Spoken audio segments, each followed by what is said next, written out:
ringside, and returning to the studio is UFC flyweight Brandon Royval, coming off an incredible win at UFC 329, receiving Fight of the Night and potentially putting a stamp on being the next contender to fight for UFC Gold and a title contention. Brandon is one of the most electrifying fighters to watch inside the UFC octagon, but above all that, I always enjoy anytime I get to spin with Brandon in or outside of the podcast studio. This was another great conversation with incredible timing. Enjoy the episode.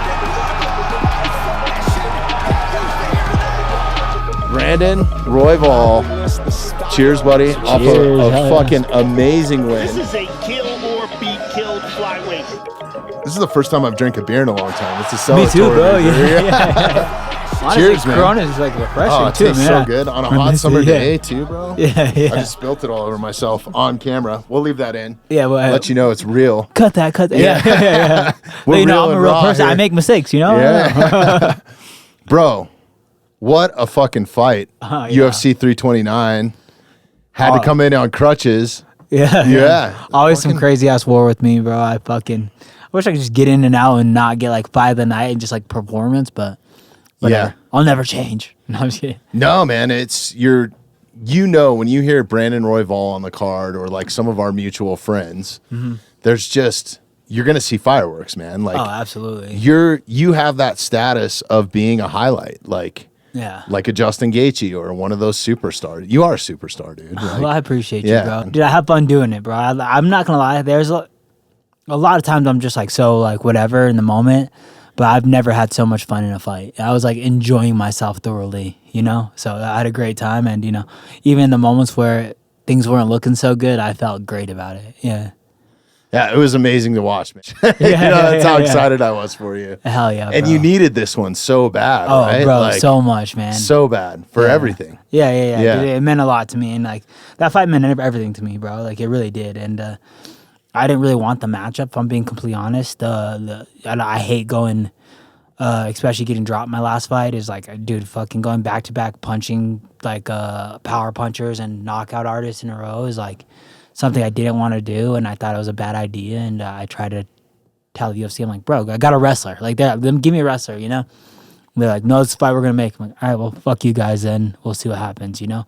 And kind of rolled in there with a big fat attitude and just like a big fat fuck you to everybody, you know? And you know, and I prepared really hard for that fight, so.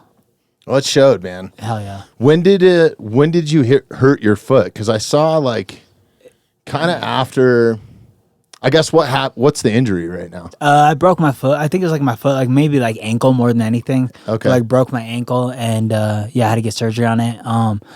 When did I hurt it? I don't know. I really have no clue. I had to be first or second round. It could have been, I thought it was like maybe during a kick because like how the break looks, but it also maybe could have been just like when I got rocked, I sprained my ankle like pretty bad twice. So like my ankle bent weird twice in it, and I'm like, maybe it was that, you know? So I'm not necessarily sure what it was, but yeah, it was like a nice little break. So Damn. So X-ray like fractured, or how long's? Yeah, what are you looking at recovery? I know it's like 6 weeks, like 6 weeks. Okay, that's recovery. not too Yeah, so it's bad. not nothing crazy. Yeah, it's So, got but two. in a cast in summer, dude, is the worst. Oh, dude, bro, I it's know. so itchy. Like, Dude, driving past that pond, I was like, "What the God? I want to go jump in that lake Oh, in the right lake, now." right? Yeah, in the Yeah. lake. Yeah, I was like, "I want to jump in this lake right it's here." so hot. Actually, you probably don't want to jump in it right now, dude. Is it Like, disgusting or what? Well, we had like this like flash flood here because we haven't gotten like okay. any moisture this year. So like the grass and all the vegetation really hasn't grown. And then we got this like torrential rain. Dude, there was like lawn furniture in it. Oh, dead wow. animals, dude, that like drowned. Like, Damn, that's insane. yeah, it was crazy. It was There's- that bad of a flash flood, huh? Yeah, it was pretty gnarly, dude. Damn, yeah, that's and then the drinking water, you know, that's the like city's drinking water. Yeah. Fucked all that up for a while. Like people were having to. That's boil crazy. I water for, like, a paddleboard in your week. guys' drinking water. Yeah, dude. That's why you're I not took a supposed piss in to that lake. swim in it. No, I I'm know. just kidding. I'm just kidding. Dude, we did as kids. Hey, I'm on well water, dude. So I don't care. I don't drink the tap water anyways, dude. You're about to drink I Corona. don't trust that shit. No, Yeah, I'm just man. kidding. That's Yeah, crazy, man. bro. I didn't know that was your guys' drinking water. I jumped in that water a handful of times. I don't drink it. But Yeah, I played hockey on that water. That's, Yeah? yeah. Don't drink that Oh, water. water. yeah, the last time you came up, you went like directly from here, and you were like, "Can I skate over there?" And then next thing I know, you're over there like shooting videos pick up on that. hockey game. Yeah, bro. Did you beat anybody up over there? But nah, bro, fucking, I'm trying to stay alive on skates at this point. Bro, I'm not gonna. I played a lot of hockey this whole camp because I don't know. So some dudes like hockey team like hit me up and they're like, "Hey, we're missing a few players. If you want to jump in?" And I'm like, "Might as well, bro." So I'd go do like 9 o'clock drop in hockey. I had a lot of fun, bro. Nice. This camp was really fun, all things considered. That's awesome, man. So, how long did you have during this camp or for this camp? Too long. I think I found out that he fought Moreno, and I found out like the week after that I'm fighting him, and kind of just going through negotiation stuff. I try to be hard to negotiate with. I'm not gonna lie. Like I think that it's like I'm not gonna ever be one of those people that I think you should say yes to the first thing. I always kind of like, okay, well, what can I get out of this? You know. So I definitely make the UFC's job a little hard. So I try to just spicing it up on my level as much as I could and get away with what I could. The fight could have happened in China. I don't want to fight in China. Just pay double tax and stuff. So I'm glad I got in Vegas on the McGregor card. It's super special because there's so much. I think it was like one of the most watched UFCs so far. 100%. Yeah. So it's like I had a lot of eyes on me, and I would like to think that I made mine and Loner's life a little better by negotiating from a more strategical standpoint. Bro, it's up for fight of the year right now. Yeah. And it's just like, dude, we have way more views. His growth is like his popularity is growing. My popularity is growing off of it. And it's like, dude, if we fight in China, I'm a diehard UFC fan. I didn't wake up at 4 a.m. to go watch this China card. I'm gonna be honest. So it's like, I know one fight on that whole entire card, and it's because it's one of my teammates. But it's like, nobody would watch that fight compared to what we were on, you know? So yeah, man, it's almost like Kamosi and I were talking about this when we were in. It's just like it's so fucking saturated right now, man. Dude, it's so like bad. It's almost too much. And I love the UFC in it, but I'm an avid fan. I have so many, you and I have so many mutual friends that fight for that organization or other organizations. So like when you start stacking up combat sports, you got bare knuckle, you got the game bred thing now that's coming on the scene. You have freaking UFC, PFL, and Bellator, whatever that's combined now, right? Yeah, They've kind of fallen off. Yeah. Bellator got bought by PFL, I think. I don't really know. I'm not really that sure. And then you got Ronda Rousey's like organization. MVP, then you have all the boxing shit on top of it, and then kickboxing, and now combat jiu-jitsu, and like now they're doing like freestyle wrestling, right? Like some of the old, RAF. yeah. So it's just like, it's so much to watch. It's almost like I worry that it doesn't fall off so much that they can't have as much going on. Oh, dude, because it's the most exciting thing for me to watch. I love being able to be like, fuck, it's Saturday. Who's fighting? You know, like, dude, and it's like, I don't mean to like clown on anybody in the UFC or anything like that, but it's like, there used to be times like where it's like, dude, I'd be looking forward for a card for a month, and then they do a build up to it and stuff, and it's like there's really not much build up anymore of like some of the stuff. Even like the White House card is like it's a spectacle in itself, just because it's on the White House, and it was like there's build up around that, but it's like, bro, it's like I want to see like them training like months out, and it's like, do you remember the Conor McGregor Mayweather thing, man, where they're doing like all over the world? It's like I want to see like more of that stuff and like just more promotion and stuff. Yeah, and it's like I think the UFC's gotten so big that they're like, we don't really need to promote as much as we used to, and it's like, nah, dude, that's what makes things so cool. It's like, dude, there used to be like when I used to watch the UFC fight, I used to know everybody on the card. Like there wasn't a fighter I didn't know. And now it's like, dude, I don't know half these fighters. And it's like, I'm in the UFC, I don't know some of these dudes in my weight class, and then I'm in the UFC, So it's like, it's hard to keep up with at this point. And it's like, there's not that much build up around it. There's not much hype around it compared to what it used to be. It's like, we're checking the box and then going on. And then once a month we'll have one big kind of card, but like, and then we'll build the week around it. But it's like, they used to just do like, oh, next month we got this, and then here's a commercial for this, and this, and it's like, yeah, it'd be sick, So yeah, like the embedded hype and stuff, and it's like, you're right.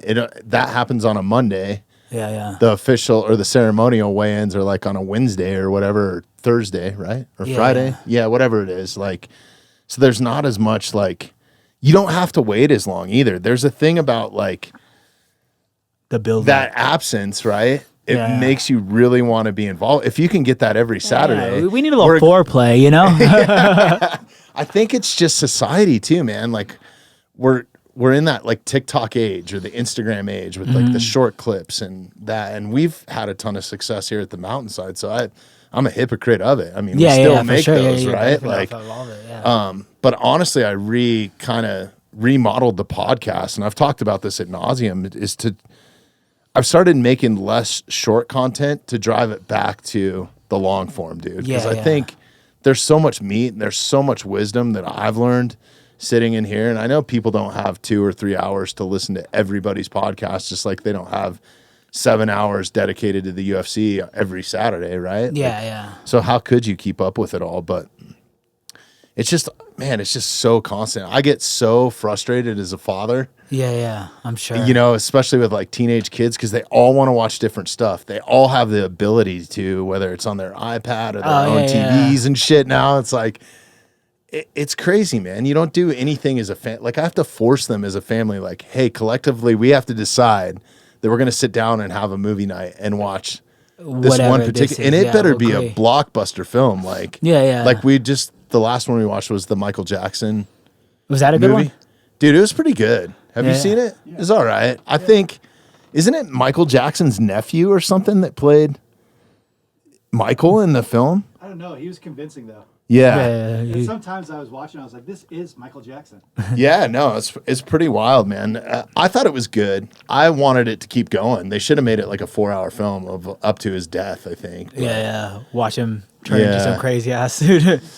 Yeah, man, that's a wild story, and I don't know what to believe about him. I know, bro. I'm all over the place with it too. The guy was talented, you know? He's talented as fuck. But then, have you heard anything about the conspiracy theory that... Oh, dude, I'm into all the conspiracy theories. Like, not to go down this rabbit hole too much, but like he was trying to save kids from like the Pizzagate thing. And like, I'm like, that kind of makes sense because he loved, or was he a pedo? You know, like, dude, what is it? Both of them are kind of believable. He's a weird ass character, you know what I'm saying? But like, that being said, is like, what is that child actor that was like, he was like saying, he's like, yeah, Michael Jackson was trying to save me. That like little Carter dude or whatever the hell it is. Maybe it was Macaulay Culkin. Bro, all those kids were getting fucking and all the above. The guy from Lost Boys, like Corey Feldman, bro. All those guys were getting fucking, bro. It's so insane to think that, but it's like, then Michael Jackson's like, oh, dude, this is what I went through as a child. Like, let me try to save him, and it kind of makes sense in a way, you know? It's like, an interesting thing, too, because there's the whole... Is it Chester Bennington from Lincoln Park? Yeah, Chester Bennington and Chris Cornell. He started... Yeah, they both started, like, this nonprofit. Yeah. Was it? I think they say he got killed because they're trying to uncover Pizzagate stuff, too. Really? Yeah, Chris Cornell's my favorite voice ever, and I like Chester Bennington a lot, too. But, yeah, it wasn't until I heard that, and I knew that they were both kind of, like, sexuous assault as kids, so that, like, meant a lot to him or whatever. They had a nonprofit or something that they started to, like, combat it. Hollywood. Expose it. Yeah. In Hollywood, right? Specifically? Yeah. Bro, God, thank God we're not important enough, otherwise... yeah, maybe we should stop talking as a gay couple or some shit. Like, bro, it's crazy, gay man. Dudes murder suicide. Man, shout out to... Have you seen any of the stuff that, like, Tim Tebow's doing? No, not exactly, but he does a lot of that, like, protecting kids thing. It's wild, man. Like, he's got this whole organization, and, you know, he's super Christian-based faith, which is crazy. Like, that whole story of when he was in the playoff game and, like... Oh, yeah. Like, have you heard of all about that? Like, with the numbers or whatever? Yeah, like the numbers and when it happened, and, like, it's... Yeah. It's kind of undeniable, dude. Like There's some cool things. It's the truth, dude. Yeah, like it's a pretty wild story. But anyways, what he's doing now is... Homeboy didn't do shit as a Bronco, though, and that's all that matters. That's all I really care about. Yeah. No, just kidding. Let's go Broncos, dude. Yeah. Go Broncos. Yeah. Come on, Bo Nix. Yeah. But no, it's pretty cool what he's doing, man. Like, he's exposing child and grooming, I think, and just kind of like giving it... His nonprofit gives it like a platform, and even though it's a Christian-based thing, he's just exposing like how much of it actually goes on that we don't know about. Bro, it's fucking unbelievable. You hear about it being like the biggest industry there is, right? Like sex trafficking is like one of the biggest money makers there is, and it's like, bro, you see it kind of everywhere now, and like now, and especially like, you know, with all this crazy political stuff and the Epstein files and all that, you're like, damn, how much of this shit's going on and who the fuck's involved with this shit, you know? And it's like, how big is this? And like, you know, dude, our government doesn't fucking take a doesn't leave a dollar behind, you know? So it's like, No. can't imagine these rich motherfuckers aren't fucking dipping their hands into everything possible. So I don't know, bro. It's fucking crazy, bro. It's really sad to see because It's the like, most disgusting form of crime, too. Oh, It's dude, like, absolutely, dude. Anytime that there's like a fucking pedophile and stuff, it's like, bro, fucking give him the fucking chair, dog. Fuck this Yeah. guy. You know what I'm saying? Like, fuck that person. Like, if they even make it to the chair, right? Yeah, like, yeah, a lot of yeah. it's taken care of in prison. dude, or it's whatever. crazy to think that our prison system has a better morality than fucking our political system, you know? It's like, how's no one charging the Epstein files, but That's a great this point. motherfuckers go to prison and these motherfuckers take care of them the way that they should be taken care of. And it's like, but there's zero charges in the Epstein file. Is Ghislaine Maxwell has a fucking dog in prison. If she's still even in prison, she's probably still walking around free. You know what I'm saying? Right. And it's like, bro, it's the most insane shit ever. And then we act like I said, dude, I'll put fucking pedophilia up there as the worst shit on eurth. Like I think It's that's the most evil, dude. Yeah, yeah, like, yeah. how could you do that to? Yeah, murdering's to rob crazy. somebody's youth of Yeah, like, yeah. God, it's just so disgusting, man. Yeah, murdering's crazy, like for sure. But it's like, dude, I don't know. Pedophilia is fucking the worst crime in my opinion. It's like, dude, you fucking deserve the chair on that shit for sure. Absolutely. So I don't know. I feel man. the same way, man. Kill all pedos or whatever that saying Bro, is. fucking you know? for sure, bro. Yeah. Fucking every single. With it on too. Yeah, Yeah, well, yeah. this is kill bad dudes, but Yeah, same shit, shout, bro. out Same to, shit. shout out to those guys. But I think that they're pretty much feel the same way, man. Yeah, that's why it's like I don't want to get too like crazy behind. Oh, dude, yeah. thank you very much. Trying to hold it up. Hell I appreciate you, bro. There you go. This might be a little easier for you. Thank you, Matty, bro. you're a stud. Thank you, brother. That can't be comfortable. Yeah. But that's why I'm like careful about like fucking taking Michael Jackson's side too much because like I want to believe, Right. But then it's like, well, what if he was just a fucking creepy ass pedophile too? And it's like I don't want to fucking be on that side at all, you know? Whatever. Or support it, like Yeah, so yeah. much to the point where it's like I felt a little bit weird about watching the movie. Yeah, yeah. I was Oh, like, dude, because now I'm absolutely. supporting it. I'm sure that money's going to Something of that something. sort. Yeah. That's why. Yeah, like, dude- probably. It's probably a Joe Jackson. Yeah, movie. it's just going to his management crew. Who Yeah. I'm sure are up there too. Yeah, but that's that being wild. said, is that's why like, I get kind of iffy. Like I want to believe that he's a good guy, but it's like, what if he fucking was the worst dude? And then it's like, fuck him too, you know? And it's like, Yeah. I get like he's probably been through some shit, but at the same time, it's like, all right, well, we all have fucking been through some shit. Like, you got to get over. There's no point in traumatizing people over and over. Like I Right. said, dude, I don't know what side of the things he's on, but I would love to believe he was a fucking good dude. That's just. Well, you also know too, like not making the argument for him. I mean, really, probably God only knows, or a handful of people, right? Like, Yeah.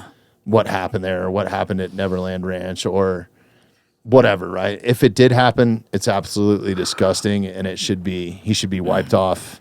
Yeah. His but- music, everything. Like, and but, you this- can't deny talent, unfortunately. Dude, I know, right? It's like, Bro, I tried to cancel R. Kelly. That motherfucker. Bro, I didn't not know how good he was. Bro, I tried Yeah. to cancel R. Kelly, and I was like, dude, Yeah. he made that song too? I was like, Yeah. dude, R. Kelly is fucking. right.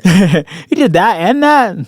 Take a Saturday, bro. But it's crazy, man. When it comes right down to it, people are just, whether you're a celebrity or not, or the biggest podcaster or the biggest UFC fighter, Yeah. they're all people in the end, man. They're still shitbags, right? Like, Dude, yeah, and it's dude, that's like the same thing with the whole Conor McGregor thing. It's like, Right. bro, it's like fucking. They're like, are you excited to be on a Conor McGregor card? I'm like, no, I'm excited to be on a Max Holloway card. He's a fucking consistently a Dude, good Max- guy.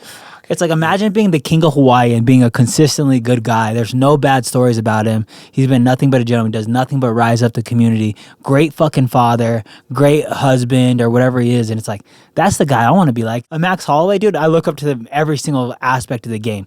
Works hard. He's consistent. He's been there, you know? He doesn't let fame get to him. He's been a champion, and he's still thriving to be a champion. Great father, great husband, all the above. And it's like, that's the man I want to be like. No, I don't want that part of my sport, bro. I can't believe we're giving this dude light. So it's like, to me, it's like, am I excited to be on a Conor McGregor card? I'm excited for Max Holloway to beat his ass. That's what I was excited for. Right. You know?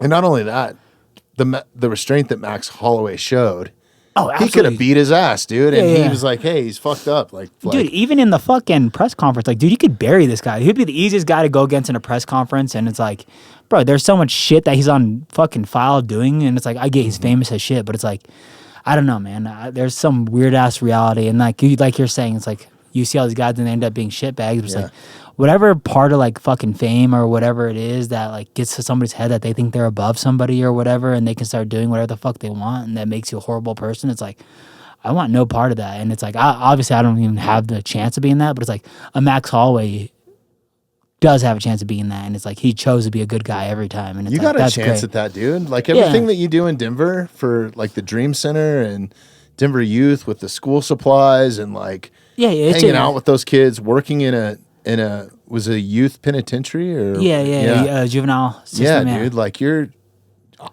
I truly believe you're a lead by example stand up dude in the community, man. Yeah, but and that is your father, right? Did you guys have the baby yet? No, in October.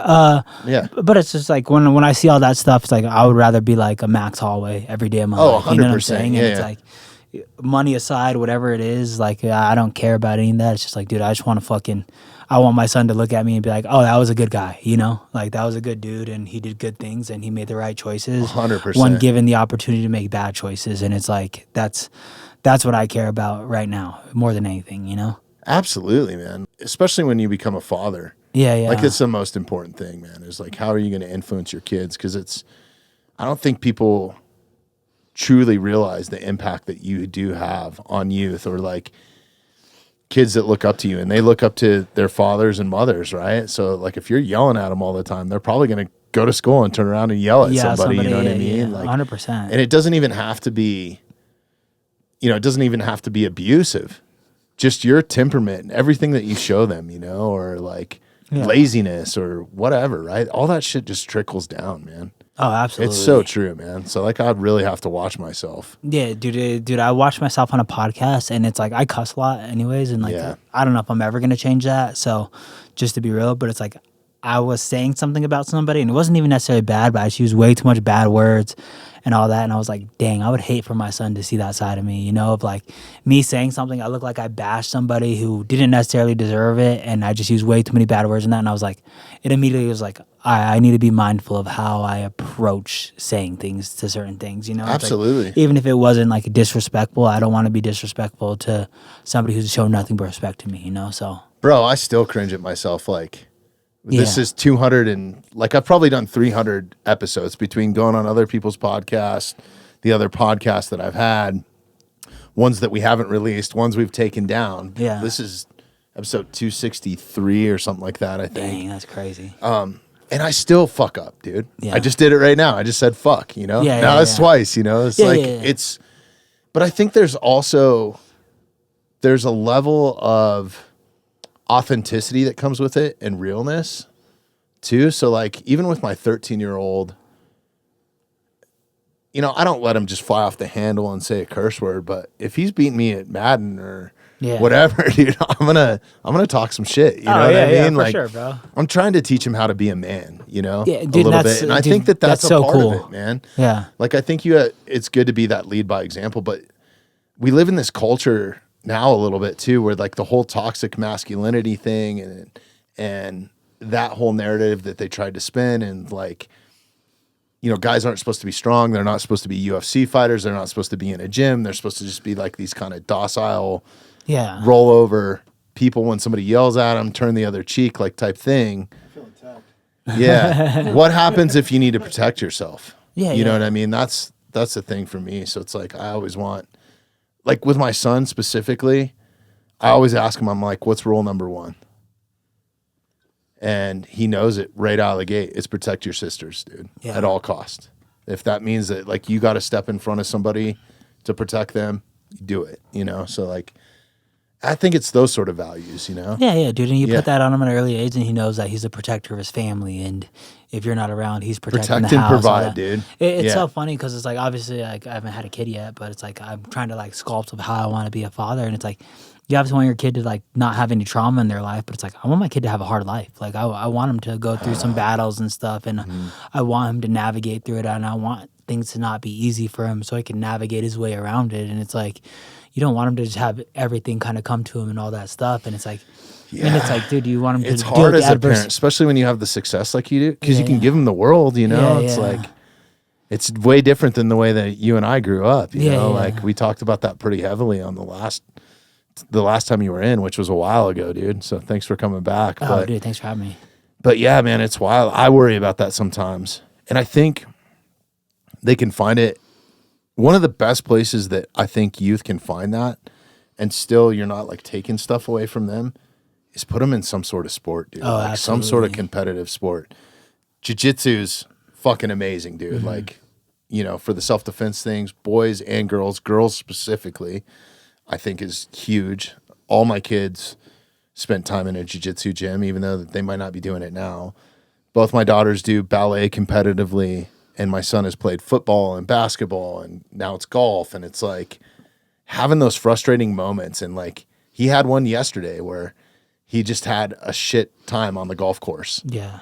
And was playing pretty shitty. Yeah. But he pushed through, dude. And It was then hot as navigating hell. through it. Yeah. Yeah. And then ended up shooting a pretty good score at the end of it, you know, where it Yeah. could have got him down. And I had to check him a little bit. It's so cool as a parent, like if you have a kid that plays in PGA juniors, because you get to be like their caddy. Yeah, So you yeah. just drive them around the cart. You get to be on the golf course and stuff.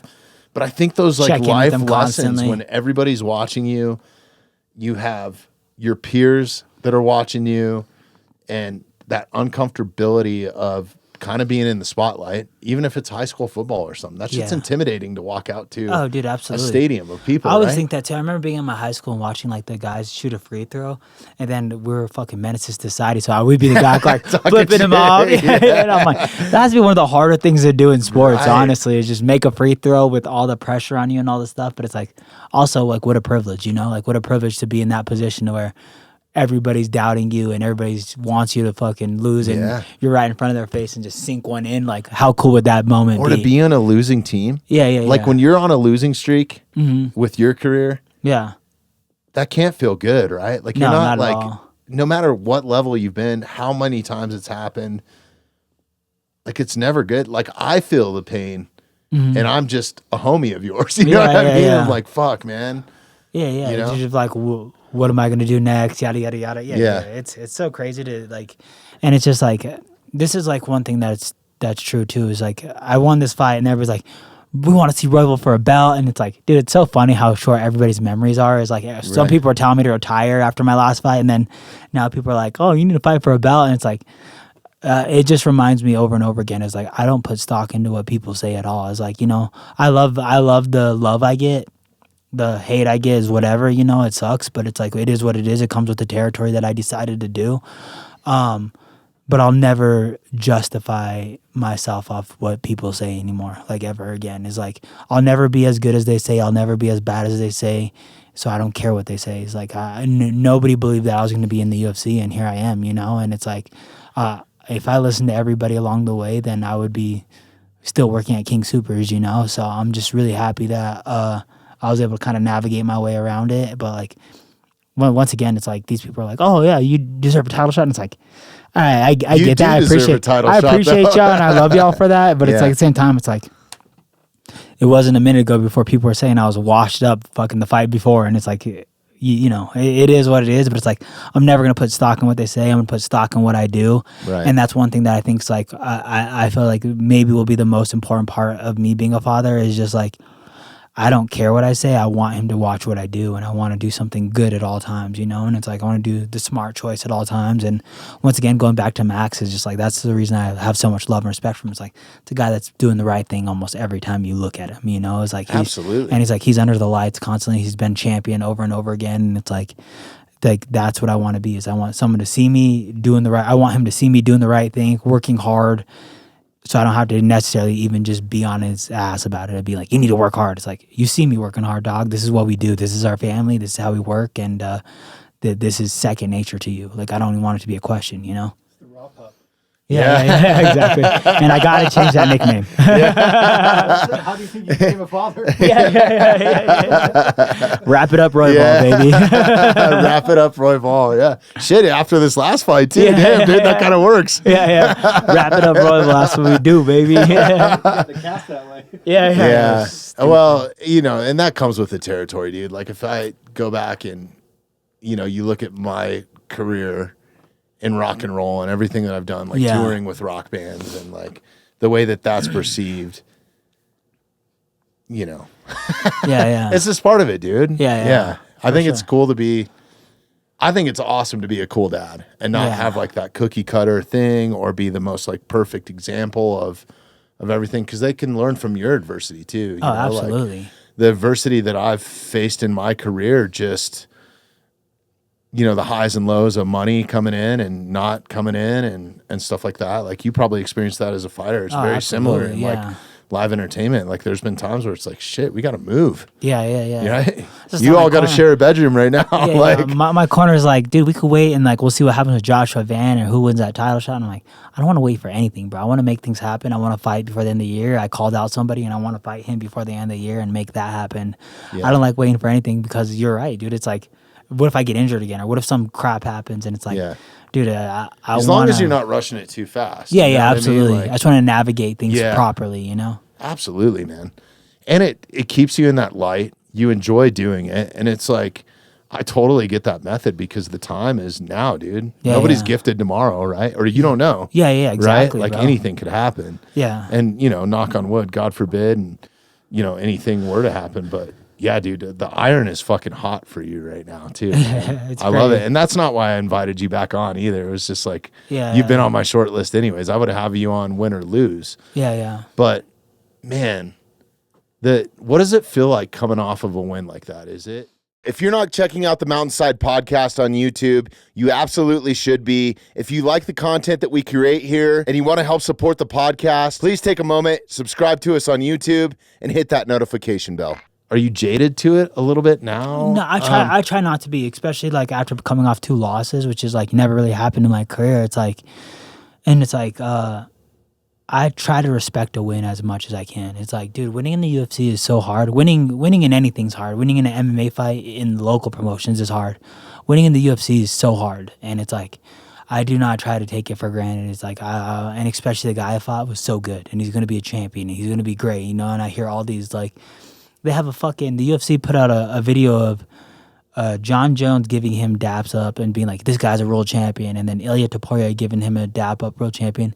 And then they shot a picture of me doing fucking Pilates. And I'm like, damn, that's crazy. Like, really? Yeah. They put a picture of me doing Pilates and stuff. And that it's like, is the one thing about the organizations. They have their little favorites, right? Yeah. But also just like, it's a testament to like what he's doing. And it's like, okay, well, I'm not going to act like this kid's into nobody because it's not true. It's like, dude, the greatest people in the sport have gave him credit and be like, this is the future champion of the world. And it's like, there's a reason why I was so scared to fight him, you know? It's because he's so good. And it's like, I knew that going into it. So all that being said is just, dude, I'm just really grateful for a win. I'm happy to be back on the winning side. I'm happy to get that under my resume, and especially just such a high level caliber opponent. And I'm happy to, like, you know, I think I make my coaches and my family proud no matter what, but I'm just happy to just deliver what my coach prepared for us. My coach is fucking so great, and he put in so much hard work and so much studying, and it's like, I was just happy to give him the performance that he deserved to, you know, because he worked hard for it, and I worked hard for it, and he worked hard for the Manal fight and the Van fight, and it's like, I dropped the ball on those, you know, and that wasn't anything else but me. So I was happy that I could deliver that and just, you know, kind of bring a little bit of redemption to what he does too, you know? Yeah, it's got to feel good. Yeah, and you know, on the other side though, I don't know, have you listened to the commentary? Have you watched the fight? Went back and watched the fight? Yeah, I've watched it a handful of times actually. I'm not gonna Rogan and DC and John Anik were giving you some fucking serious love during it, dude. That's cool to hear because I hate it when it's on the contrary, right? Like, Rogan's normally pretty good about it and John's pretty good about it, but DC can be a dick, dude. And dude, I have like I give off the illusion that I'm just a wild man, and it's like you want another one of these? No, I'm okay. I'm calculated, and like, dude, it's like they have like this perspective of me being like a specific wild man. So I'm happy that I was able to deliver that first round of like a very calculated fighter, and it kind of shut that narrative down right away, where they're like, oh, Brandon's just a wild man, does anything, you know, and he's gonna fucking throw whatever the hell it is, and yada yada yada. And it's like, I was able to just showcase that I'm a skilled fighter, and they gave me props for that, and they were able to recognize it. And it was hard to deny. I didn't get hit in the face the whole first round. So it's like, against an elite level striker. And it's like, that was fucking awesome. No, it was incredible, man. I'm so pumped for you. Yeah. It's fucking rad. So what do you think is next?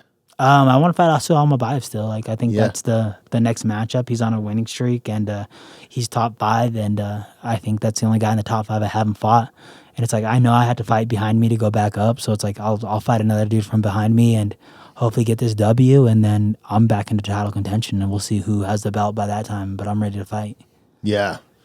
What is what would be the ideal card for that? Because isn't there a big Dude, card in November? No, I mean, probably. I'm sure. Yeah. I want to do a UFC Denver so bad. More than anything in Let's this world. fucking go. More dude. than anything in this world, I want a UFC Denver. I want to be a main event in Denver, Colorado. They should do a pay-per-view here. Dude, yeah. I doubt they'll ever do that. Yeah, but it's but like a fight night even at a least. fight night, bro. A fight night, dude. It's like this is my hometown. But how bro. sick Like, would it be to win the fucking title here? Dude? Oh, it'd be the coolest shit ever. Bro. The Nugget Stadium. Yeah. Yeah. dude. You'd go down and that's dude, legendary status. Dude, having all the Nuggets players there would be sick too. It's like I saw Jamal Murray at my fight. That was so cool. Like Jamal Murray's a huge UFC fan. Yeah. But, like I also like, we enjoy each other. Like, he was at the last fight? He was at the fights, Oh, bro. Yeah, sick. yeah. That's awesome. Yeah. So Jamal Murray was there. It's like, You dude. talk to him?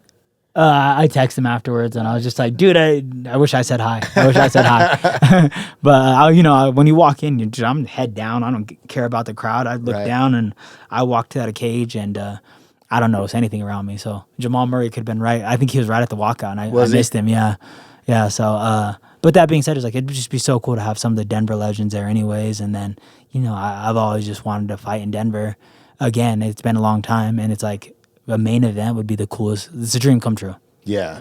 Yeah. I don't know why they don't come here more often because you could almost sell it as like this is where the sport originated. Dude, yeah, absolutely. Is it something with the commissions or something? I mean, like, Yeah, I know that this is what we were talked about today, or like I talked to someone today, and they were just saying that there's certain states that will like they welcome the UFC and they don't make anything hard on them, and it's like I don't think Colorado is one of those states that they make things like super easy on them. They're like give them a little pushback and all that stuff. bro, we're leaning so close to California. Right I know, now. it's just so fucking stupid. If you bro. need to adjust that mic down too, you can Okay, pull that cool. if it's too high. All right, cool. Yeah, wherever. I was just trying that's to make way you better. comfortable, dude.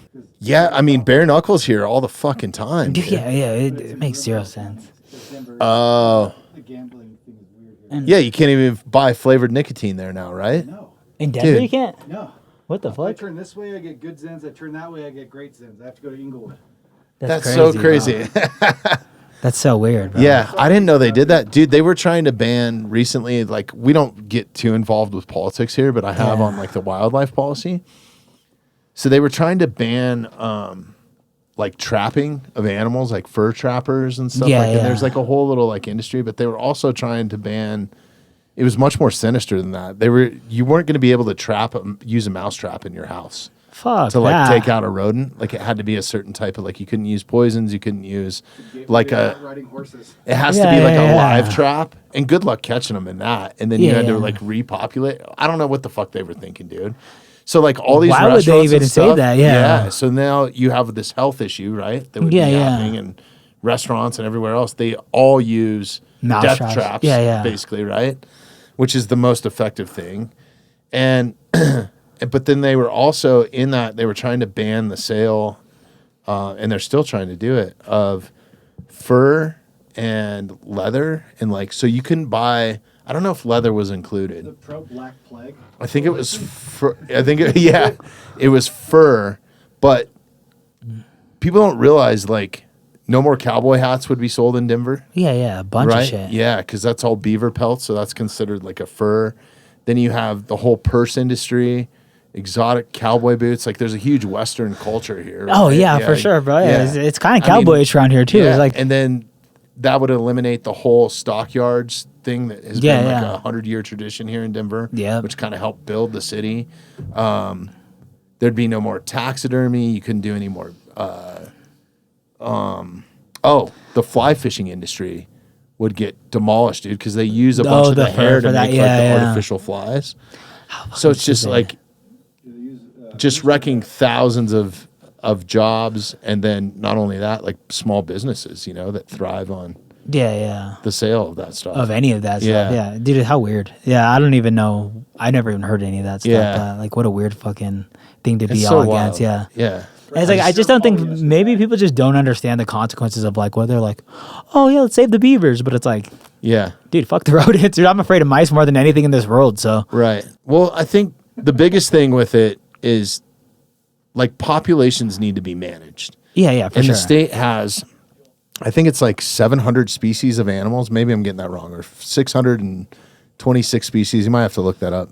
That's a lot of different fucking animal species to take Yeah. care of, right? So the people that we employ with hunting and fishing licenses, and everybody thinks it comes from tax dollars. There is like a small portion, but a lot of it is from hunting and fishing licenses that are bought and sold. Recreational, like if you have a 4-wheeler or something. 960. So I was way off. It's crazy. So like rattlesnakes, all this stuff, like even down to field mice. So we had basically the Colorado Division of Wildlife is who manages that, and they're all wildlife biologists. Yeah. And instead of listening to like their expertise, we're now bringing it up for like a vote, right? So to actually, like, why wouldn't you listen to scientists that like have went to school, have a degree, going on right and now. They're actually dealing with the wildlife? They're just leaving it figure it out. Just put some wolves on the landscape. They're doing it to like public people who are like, oh, I love beavers, I guess. Yeah. That's so crazy. It's like, what's next? Is it going to be? Do you have to manage the population of people? You're going to start telling people where they can and can't live? Yeah. What kind of... Yeah. They Wait, just do that by happening? money, right? Yeah. Israel. Yeah. Yeah, no joke, man.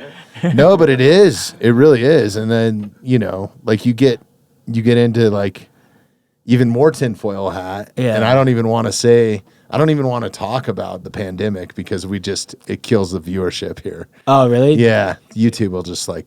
shut that down? Just shut it down. Oh, okay. But... already killed it when you talked about child pee. Yeah.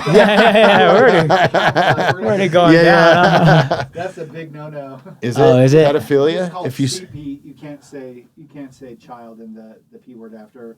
Oh, really? They will flag your account and demonetize this video. Oh, so I need to bleep that out. Bleep that in the future. Okay. Say CP, and if you want to talk about the touching kids, you say PDF file, like PDF as in a. Oh, really? Oh, that's why people do That's that? why people say PDF files on TikTok. I like put grape or something like that. Grape, you have to get around the terms. Why though? So It's like, why are we stupid. nerfing the fucking rules of like? Well, that's the worst problem is kind we're of things. softening. Yeah, We're just softening it. I think we won't bleep it out. Like, Yeah. What the fuck? Like that's so weird to Yeah. like even. Like we're over here criticizing people that are child pedophiles or CPs or whatever the fuck. PDFs. yeah, PDFs. Yeah. Yeah. That's what they Poor Adobe, dude, is like really taking a hit, dude. Like free advertisement, right? Yeah. And they're over here fucking taking it down. They're No, like, it's so wild, man. Because I try, like, one reason why I started this was like, there's no censorship. There's no like big. We can talk about whatever the hell we want. But then here we are, like trying to bend the rules so we can make sure it doesn't get struck. Well, it's not even that. Like the monetary value, the money I make off of YouTube is fucking minuscule compared to like what Kill Tony makes or one of those Rogan ones. or one of those guys. You know, like. But even then, like the pay scale, like everybody's like, oh, I'm gonna start a YouTube channel. It's not that great, is it, Matt? Sorry, my mic's not working. Is it? No, it's working. I can't hear myself. Oh, really? Shit, my bad. Check. Try that There one. we go. Yeah. You heard about the class action lawsuit that was just filed against YouTube for so I pay for YouTube Premium, which means no ads. But then every podcast or video I watch is like, but before I get into today's sponsored by betterhelp.com. Yeah. There's a class action lawsuit going against YouTube that we should be able to skip those too. oh damn. Oh shit. So all ads that they went around the ads for Google, because now when I'm listening to a podcast on YouTube or something, I have to open my phone again and skip those ads. And then there's a class action that was just filed for those ads too. Really? Damn. And I pay for Dude, YouTube people- Premium, so I hope I get a kickback on that. Yeah. I'll put my name on a list, dude. Yeah. Yeah. I pay for it too, man. It's so worth it. The only you thing know? I'll pay for. Which doesn't that, I think on the monetary side of stuff, damn, is the town burning down out there or something? Yeah. Well, that's How many cops you guys got in this town? Was that both of them or what? Dude, there's been a lot lately, man. Oh, like really? everything that's happened up here, just, Like it's been fires or wild, what? dude. Like, well, yeah, we have a lot of like fire protection stuff up here more than normal. I think they have a lot more like firefighters on like actual call. Yeah. Because a lot of it is volunteer based up here because we're an unincorporated county, which is pretty cool. Yeah.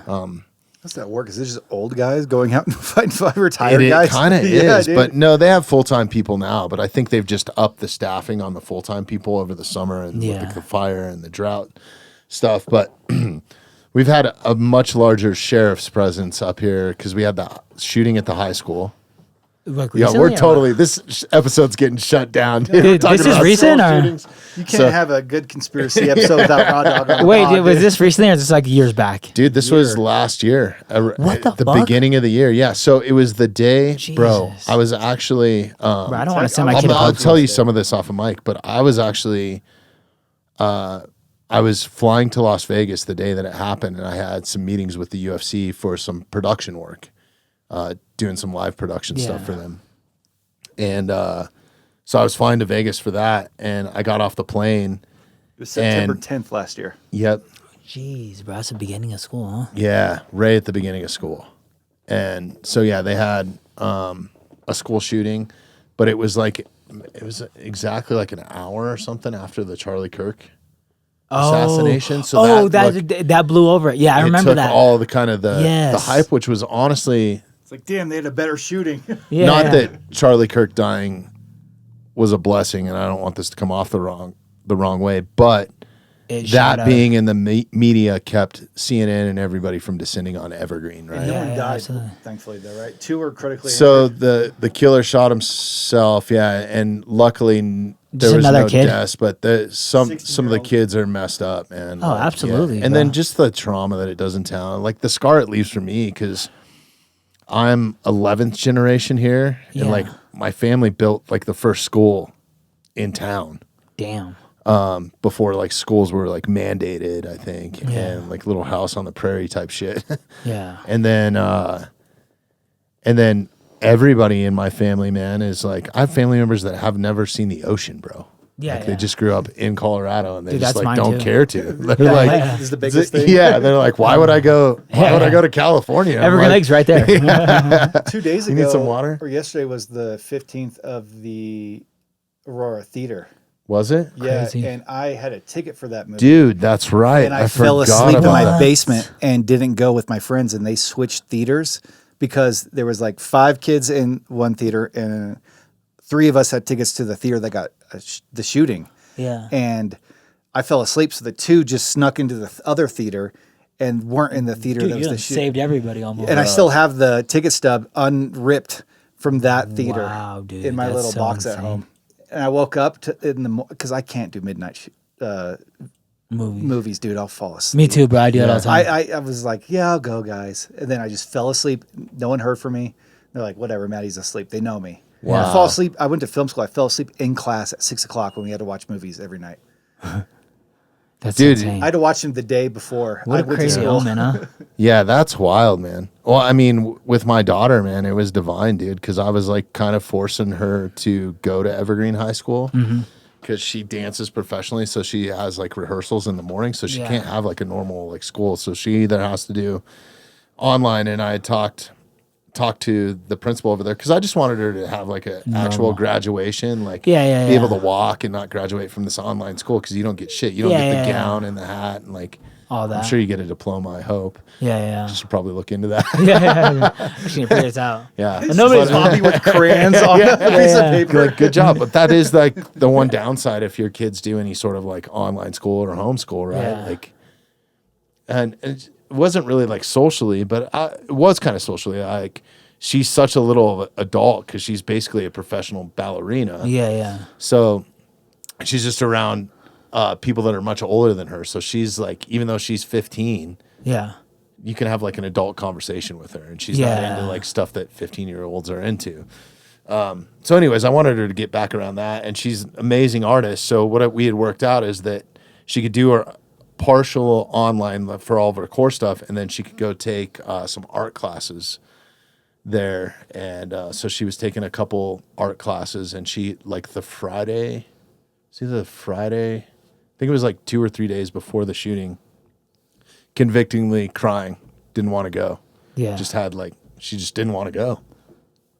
And had a really compelling case of why she didn't want to go and how she could make it better, and getting some college credits and going to Red Rocks Community College was like maybe part of the thing. Yeah. And like just convictedly just didn't want to go. And thank God we listened to her, dude, because we would have dropped her off like at the door at the time that it happened. Damn, bro. Yeah, it's pretty wild. It's crazy And when like all those things kind of come true and you're like, whoa. divine, bro. Yeah, It is divine, man. Yeah, like yeah. whether you believe in God or not, man, there was somebody looking out. Oh, yeah, for sure. And I do. So, do you feel that way at all, Matt? With like, Oh, yeah. that it was divine? I always think it's like Because it saved your friends too, right? Because if Yeah. you would have Yeah. went, yeah. your buddies would, you go, all three of you would have Been been in that movie theater, yeah. I feel like I could have talked that kid out of it though. No. Hey, you're the one who's dude. Yeah. Come on, what's your name? That's crazy. Yeah, we got to I do. have you back in when Graham Dune comes back. He was like a SWAT officer on that call. Oh my Oh, god. Yeah. damn, bro. What a crazy Pretty call to wild. be on. And he was on Columbine too, I think. Wow, dude. Yeah. Or like responded to call. I can't Those are like the remember biggest exactly. disasters in Colorado, both those, huh? Yeah. Yeah, that guy needs Yeah, that's what, like, a therapist. Yeah. Sending my kid to school in Colorado is crazy just because it's like I grew up around so many school shootings. Like, it was so prevalent in Colorado. Right. And honestly, it's like prevalent everywhere. I just don't hear about it as much. But like in Colorado, it's like, Well, now they're- especially if it's like Four. an inner city school too. Like I was shocked because I went down like a rabbit hole. I wanted to like help the community, right? So Yeah, like yeah. I got a platform, and luckily my buddy Brandon Young, badass dude, like former Army Ranger, deployed to Afghanistan and Iraq. Like I don't even know how many fucking times he was there. 11 days after the towers fell at 9/11, and then like a whole 20-year career as an as a- operator, right? Like Jeez. just fucking raiding villages or whatever, right? Or doing mountain warfare. Anyways, absolute stud. He gets out, and his daughter and son were at Stim Highlands Ranch High School when that happened Oh. in 2019. Damn, that's 5 then, That's huh? another That's way more than And it's I so forgot about that crazy, one. dude. He had this line. He wrote these articles that really helped me, man. He called me right after. And this connection all came through the podcast, man, which is nuts too. But man, shout out to him because he really helped me out. He's Dustin Jacoby's neighbor. Small Of ass all world. things, yeah, it's totally small world, His right? neighbors was a black bear. That guy gets bears in his trash every other week. Does he? Dude, Jeez. yes. Yeah. But so anyways, Brandon just hit me up to like check in. He's like, "Hey, how you doing? I heard what happened. Like, is family all right?" And I was like, "Yeah, a little shooken, you know, and the community's pretty shooken." And I want to be able to, shooken's not a word, but I'm going to Yeah. use it. Shook it. Shooken up. Yeah. Shaken. Kanye used it. yeah. But anyways, I wanted to like help the community, and I was like, reporting on it, it's not going to help. Like, what were the shooters' motives and all that Yeah, sort of yeah. stuff. So I was kind of like, I started looking because I was, as a parent, I was just mad, dude. I was fucking angry, bro. Yeah, like of course. super angry. Like, why did it have to happen here? And then you go through like this moment of grief, and I was like, how do you deal with this? Like, what do you say to your kids? You're going to turn Yeah. around and lie and tell them that everything's going to be all right? Like, this just happened at their school. Yeah. Like, you can't tell them that they're going to be all right. Like, so how do you deal with it? So I was looking up like YouTube videos and shit, and there's nothing out there to like how to deal with the aftermath of a mass violence. yeah. Or a mass shooting or a school shooting. And so I hit Brandon up. I was like, hey, I have this crazy idea that I want to do like a podcast to like help. But then there's also like kind of this nonprofit that's still burning in the back of my mind that I'd like to do something with.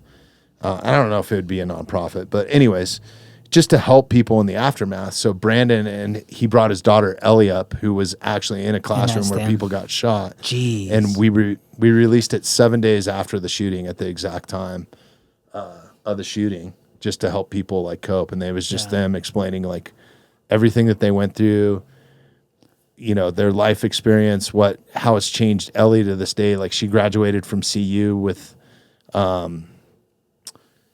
after being in that, I think it was her junior year at Stims Highlands Ranch or something, or actually it might've been her senior year. I can't remember exactly. I'd have to go back and listen because the CTE and short memory loss, but yeah. but anyways, late in her high school career, or high school time. And then she graduated from CU in 3 years, which is pretty Amazing, fucking yeah. impressive, dude, right? And it's all because she has PTSD from being at school. So she's like, I'm Get just this going to shit go over through with, this as yeah. fast as I fucking can. Jeez. But Brandon had a crazy line in one of those articles, and it was like, I went to war to get PTSD. My daughter went to math class, and I was Yeah. fuck, dude, that's gnarly. And like, Evergreen was the 70th in September. It was the 70th school shooting in the U.S.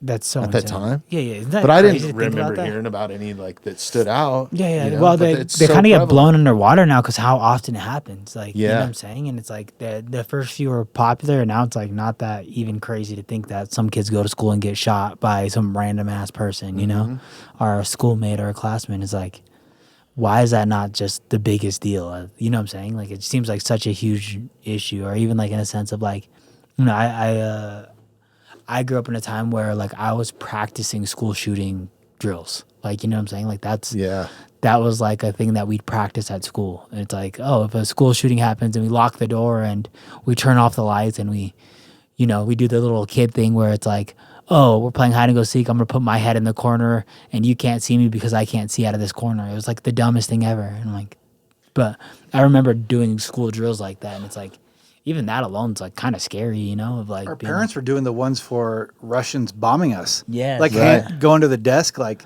underneath the desk. Like that's going to help. Yeah, like hide underneath the desk. My dad had to do that too. Yeah. Like, can these kids catch a break? Like, have you decided what you're going to do with your child once it's. And Yeah, no, growing I'm up when gonna I did was homeschool. perfect, dude. It was like Yeah, Motley we're in the- Crue, like Yeah. you know, like that kind of that era in the '80s, Metallica, like hair metal, and then into grunge into like high school. And we didn't have any like big threats. I remember kids specifically coming to school with guns. Oh, Like damn. not inside the school, but maybe they were deer hunting or something. Oh, they would, like, okay. Yeah, Yeah. kids leave that- it in their car. Grand Junction got in trouble with knives in their lockers that they forgot from a hunting trip. Like Really? that was like the worst. I went to a Catholic school too, so it was like 12 As bad kids. as it gets, yeah. Yeah. Yeah. We were more worried about the teachers there, if you know what I mean. Yeah. About being the altar boy. You mean PDFs or PDFs and CP. That's crazy. Dang. that Yeah, is- man. I don't know. It's scary, man. It's like, honestly, all my kids are doing online school at home. And it's been like one of the best fucking things, but I gave them the option. It was like, my youngest, I didn't really give the option because she's still in elementary school. But bro, she was on lockdown because the elementary school is like pretty much neighboring Yeah, to the yeah. high school. It shares the same property. Oh, yeah. Almost, How you know, it's traumatizing like- is that even for her, you know? Oh, bro, that was the worst because she was in lockdown for like 4 hours before law enforcement let anybody out, right? Until they had everything 100% secure, right? Well, actually, it might have been 2 hours. It was somewhere around there. And not only that, like we live, like I can see the high school from my front porch. Yeah. Like when there's a high school football game going on, I can go out on my deck and like look at the score and be like, oh, sweet. That's Everything's the most, winning. Oh, that's the most dad thing you've ever said. Yeah, dude, it's I fucking can see the awesome. high school from my front porch. Yeah. Yeah. That's awesome. It though. is dad status. So the elementary school that my daughter goes to, we can walk to, and it's like right Yeah. there. So it was so close. But then they were busing all the kids to like the other side of town, and all the roads. You know, it's 2-lane roads up here. Yeah. So they were all closed, so they could get law enforcement in and out. And I was like, luckily, my wife, I was like, just go over to the school and wait at the door. Tell them what you're doing. That we live on this side of town because we wouldn't have been able to get my daughter where they were going to drop her off at. Yeah, It was yeah. like They drop her off crazy. far side of town. That's Yeah. stupid, bro. Yeah. What a weird protocol, but at the same time, it's like, what a weird situation for like any little kid to be in, you know? It's Yeah. like, they're like, oh, we're getting shot up because we're at school. Like, what? Well, and the repercussions that we had, we'll get off this subject here in a minute, but I think Yeah. this is good for like parents to hear.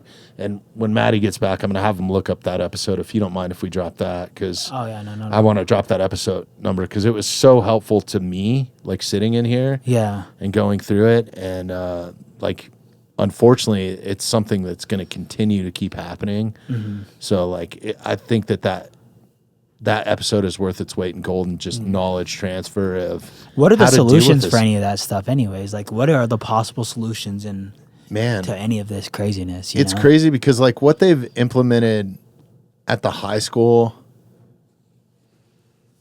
it's just more like safety resource officers. There's different protocols to like visitors to the school. I think that they've shut down. It used to, I don't know for sure, but when I went to Evergreen High School and right up until the shooting, it was an open campus at lunch. So they could leave property to go get lunch. whatever they want, Yeah, yeah, you could drive off in your car. And that's when this kid went and got his gun. So it wasn't during like normal school hours. So I think like changing some of those policies, but like, what do you do? Do you start putting metal detectors at every door? And now Yeah. you're like, which some schools do, right? Yeah. There's a handful. And of schools. then I think some schools do in Denver. In Evergreen specifically, they have these dogs that can detect firearms. But we've had some dog trainers on. He's like, when it's 15 degrees outside, yeah, they can't pick up the scent as much, you know? So it's like kind of this double-edged sword. I think in like 5 years, 10 years from now, my prediction is, those like Boston Dynamic robot dogs? yeah. They're going to be in schools with metal detectors, sweeping lockers, sweeping people, just walking around campus. You'll have these like those Boston Dynamic dogs everywhere. Dude, I remember did our a school- gig with, I had one x-ray me and it looked at everything in my backpack. Yeah, those are Damn, going to that's be, insane. It's crazy. it's going to be at every school, and it's going to replace like 3 officers' salaries. They're going to fire those guys. It's Well, gonna be there's still crazy somebody in a that bit. mans those things. So like right now, the ones that we were using it, might have to bleep that out. But there was a guy that I talked to that was operating the Be the dog whistleblower, Bobby. in North Carolina. Like he stirred up a conversation with me. He's like, "Hey, why are you coming to work this way?" I was like, "Because I work here all the fucking time, and I Yeah. don't want to walk through the casino. I like to be outside." Because we were staying at a casino in Vegas, and I was like, "I like to walk outside." Or no, I had parked. I wasn't even staying at the casino, but it's an outside walk to work as opposed to walking through cigarette smoke and fucking slot machines going off Yeah, and shit. absolutely, So, bro. I fucking stand the casinos. so this dog like intercepted me. A robot dog? Yeah. And then x-rayed me. And then I had a conversation with the dude. Oh, is it because he's a good dog? Yeah. I was like, It's "Hey, chill. I'm working here. Here's my laminate. Like, I'm supposed to Yeah. be part of the show." But I was walking down an alley all by myself. So they thought, and I probably looked suspicious. I was wearing all black, had a Yeah. backpack, you know, like, He's heading to Mandalay Bay. get him. This sounds Right? better than the And normal not to dogs. mention, like, look what happened at Mandalay Bay Yeah. not that long ago, right? Oh, So yeah. Damn, that's that a is whole good- nother thing, you know? It's like, Jeez, man. It's another conspiracy hole, though. Yeah, bro. I dove Because with that one they recently, say too. the Saudi prince was at the top floor, and then there's Really? helicopters. There, dude, that's a rabbit hole. Yeah, I've been on that one too. But There's what so I do much know on is fucked the normal dogs. I was at school and they had drug searching dogs on me, and I had a fucking maybe a quarter in my crotch, bro, sweating bullets, and those motherfuckers didn't find shit on me. So Really? yeah, there's flaws in that system for Yeah. sure. It's like there's so many kids and yeah, temperature, all that stuff, like fans, Yeah, like, yeah, all yeah. that stuff. I mean, dog is like, "Fuck this, dude. I'm not working for you yeah, anymore." you know? bro, I didn't even got my union check Yeah. yet. This is bullshit. I got 0 belly pats today. I ain't doing shit. Yeah. Yeah, Hey, yeah. Matt, do me a favor. Go Yes, to sir. the Mountainside's website and just look up whatever episode that was with Brandon and Ellie. If you go to episodes and scroll down, we put like the Evergreen little logo is like the album or the podcast cover. Dude, for that it. dude Just looks hard scroll as I shit. probably just searched. Oh, dude, he's fucking awesome, dude. Who's Earl, that guy surviving know- the world fucking apocalypse? Huh? You know Brandon's last name. Languish. Yeah. Yeah. It's his business partner with Cutter Stabilizers. Oh, okay. Yeah, they make like archery parts. Episode 233. Yeah, Okay, awesome. we are with you. Cool. First thing Damn, to that's pop up in Google AI. Hey, I guess popped we're that doing shit up. something right. Yeah. I only took a gallon of water. Yeah. And half of Utah's Yeah. mountainside. As Lake Mead drops 3 feet a day. Yeah. Have you heard that shit? It's need 3 Lake feet a Powell. day. 3 feet a day over That the is- mass of that lake. It drops. It's so crazy to see like all the smartest people in the world being like, yeah, this is gonna be the death of us. This is gonna end the world. This is gonna be yada yada. And they're like, we're gonna keep building it. And it's like, what? Why are Yeah. we doing this? Like, It's crazy. It Yeah, didn't 33 feet so far. Wow. Didn't Wow. I know that they're having to replace the wheels that generate the power because it also generates power for like half of California and Oh, they're gonna all make of it bigger? Vegas. That's why power's free in Vegas, I guess. damn. Or whatever. Because it's all water generated. It's all hydro. But there's not enough flow, so they have to make like bigger wheels or something to generate Yeah, more yeah. power because there's not it's- enough water flow. Oh, yeah. going It through it. says by April 2027, that kind of thing could drop at 70% for its power generation.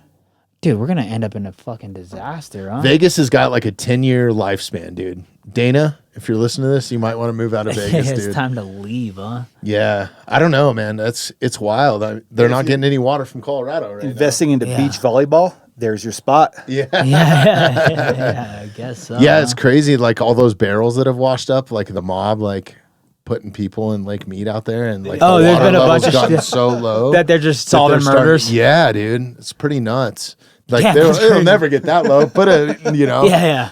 Oh, well, they're never gonna solve this. Yeah. Tears later, like Yeah, put it 100 feet down there. The Internet's mob- drinking all your water. yeah. The mob being the biggest against AI and shit right now. They're like, we can't do this right now. Hey, what the fuck? This AI, man. Yeah.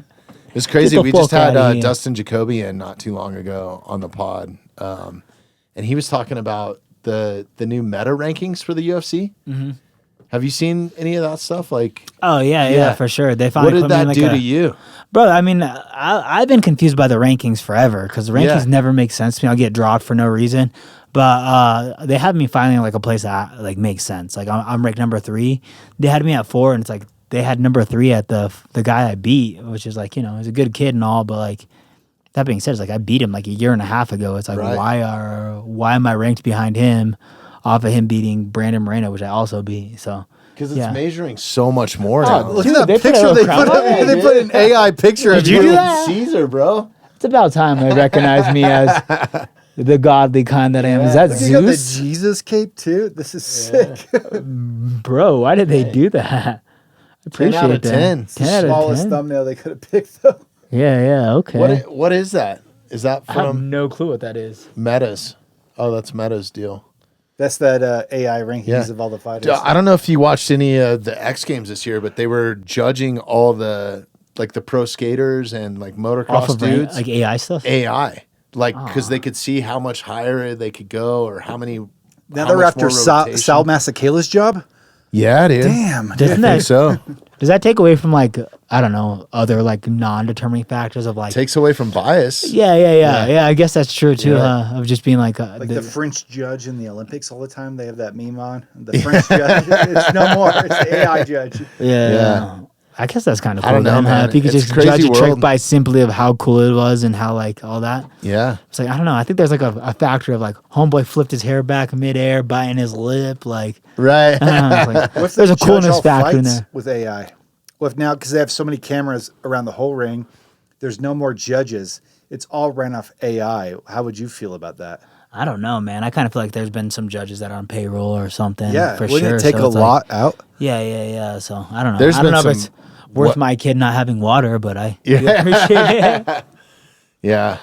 I saw something too. That, So you drink bucked up energy. Or Yeah. Jacko. There's electrolytes. It's the key to everything. Yeah, That's Right. really what's Shit. happening, though. Yeah. It is pretty much, yeah. It's like everything's just being canned. There's all these like 90 million different choices when you go into a convenience store. It's just walls of different flavored drinks, and this one does Yeah. that, and it's like, They all use water, which is crazy. Yeah. It's like, it's just give us water for cheap or free. Yeah, 100%. it's pretty crazy too. Like how much water it takes to produce one almond. Like look that up. Yeah. Dude. It's Bro, like that's why I stopped 100 drinking almond gallons milk. or something. I dude. stopped drinking almond milk. Yeah, Yeah, that's that is- wild. And then they're just milking what water's left in the almond out to make milk. Bro. yeah.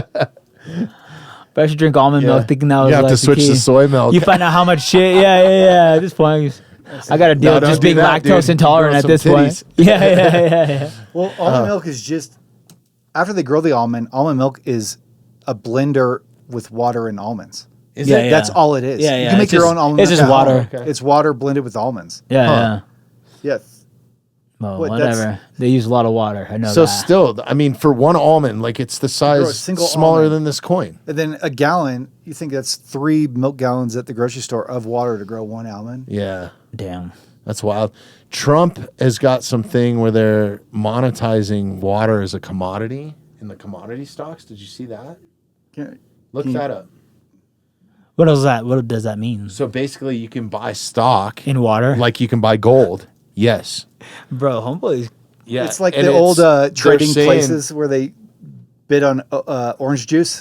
Well, on the damn, let's stock definitely market. buy some I mean, stock in there's- water. I feel like we need to do that for Well, sure. there is, because there's the stock market and then there's the commodities market. And Yeah. like you can go buy stock in beef Yeah, or beans, in anything really, yeah. corn. If we're 90% water, do we own a part of that stock Oh, naturally dang, yeah, as a yeah. person? We are that stock. I'm investing in crazy. myself, actually. Yeah. Yeah. I That's don't know. crazy. It's We should investing in yourself is We should investing in definitely water. invest in water right now because it seems like that Well, might that's be what the they were saying. It's like a penny stock at this point, right? Yeah. And Trump just announced it that at this world summit that they were doing with NATO or something. Did you see that he's selling his tweets early to American certain Waterworks. stock companies or whatever, or certain Oh, really? yeah. Well, I do day trading, Uh-huh. so it's like, dude, like sometimes he'll like tweet something wild and he'll fuck me over, or maybe make my day, like depending on where I'm at in Right. the trade or like where I'm at. Because In the there's stock. a whole game. There's the whole media shit with that too, Dude, right? 100%, It's like, dude. yeah. It's like if dude, I pay attention to all of his speeches and stuff, and I'm like, he say that, or I'm gonna buy. You know, like Really? yeah. I'm into it right now. It's like one of my little like are hyper you- fixations right now. Are you doing like, because I got a little bit into it over COVID because I was just literally that bored. I was Yeah, I like, wish I knew fuck. more about it, bro. I wish I knew And more I about did it back pretty then. good, dude. Like I Yeah. bought some Tesla stock and it did all right. Like not like, Yeah. I didn't make hundreds of millions of dollars, but I made a couple $1,000, Yeah, I yeah. think, or more Yeah. on some of these stocks. Dude, have you seen this? Trump's teleprompter guy was betting on Polymarket on things that Trump would say during his speeches and made over 100K That's so crazy. because he was on the inside running his.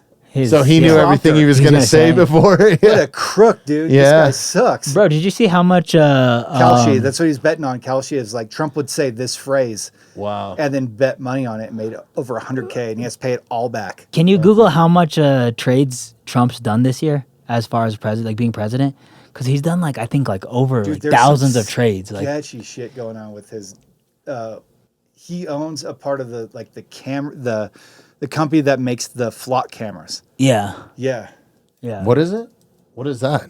flock cameras. Oh, you know Yeah. what flock is? Oh, dude, my you God. hate flock, Just bro. Tell Bobby what flock is. By the I way. mean, I'm not gonna give you the good definition, but it's like flock's like in Colorado. The fucking How do I not know what this it's is? Palantir. It was just yeah. in Colorado. Flock cameras are the cameras they're putting up everywhere that read your face, your car, your license Yeah. plate, and it's a database given to the government where they can just they're like it's for your safety, but it's got all of us. That's what they're housing in these Yeah. data centers is our flock data that you can search Bobby Marshall, go exactly where I'm you're so at fucked, dude. at Yeah. all points of the day. Yeah. We are so fucked. bro. Yeah, it's crazy. That's why I'm it's actually a like, good dude now, so I have nothing to worry about. But like, Yeah. what if I say the wrong shit on this platform? oh, dude, yeah, and you they're can like, rub somebody the wrong Take him way, out, dude. Yeah, 100%, bro. There's plenty of like things. this year. Epstein him. Yeah. Bro, that's why it's like, dude, they could catch any crime they want. It's just if they care to do it, you know? Yeah. And it's like, If that's it's worth really, it, if the yeah, juice is worth the squeeze. But it's like right? you can't tell me in like even like let's go like the Charlie Kirk situation. It's This like, year, bro, there's bro. cameras all up and down that bitch. They have flock everywhere. It's like they Yeah. know exactly who did it when they did it. All the Well, we had that's not hard Brian information to Camosi learn. on too, and like some of the stuff that because he's Denver Oh, PD. yeah, yeah.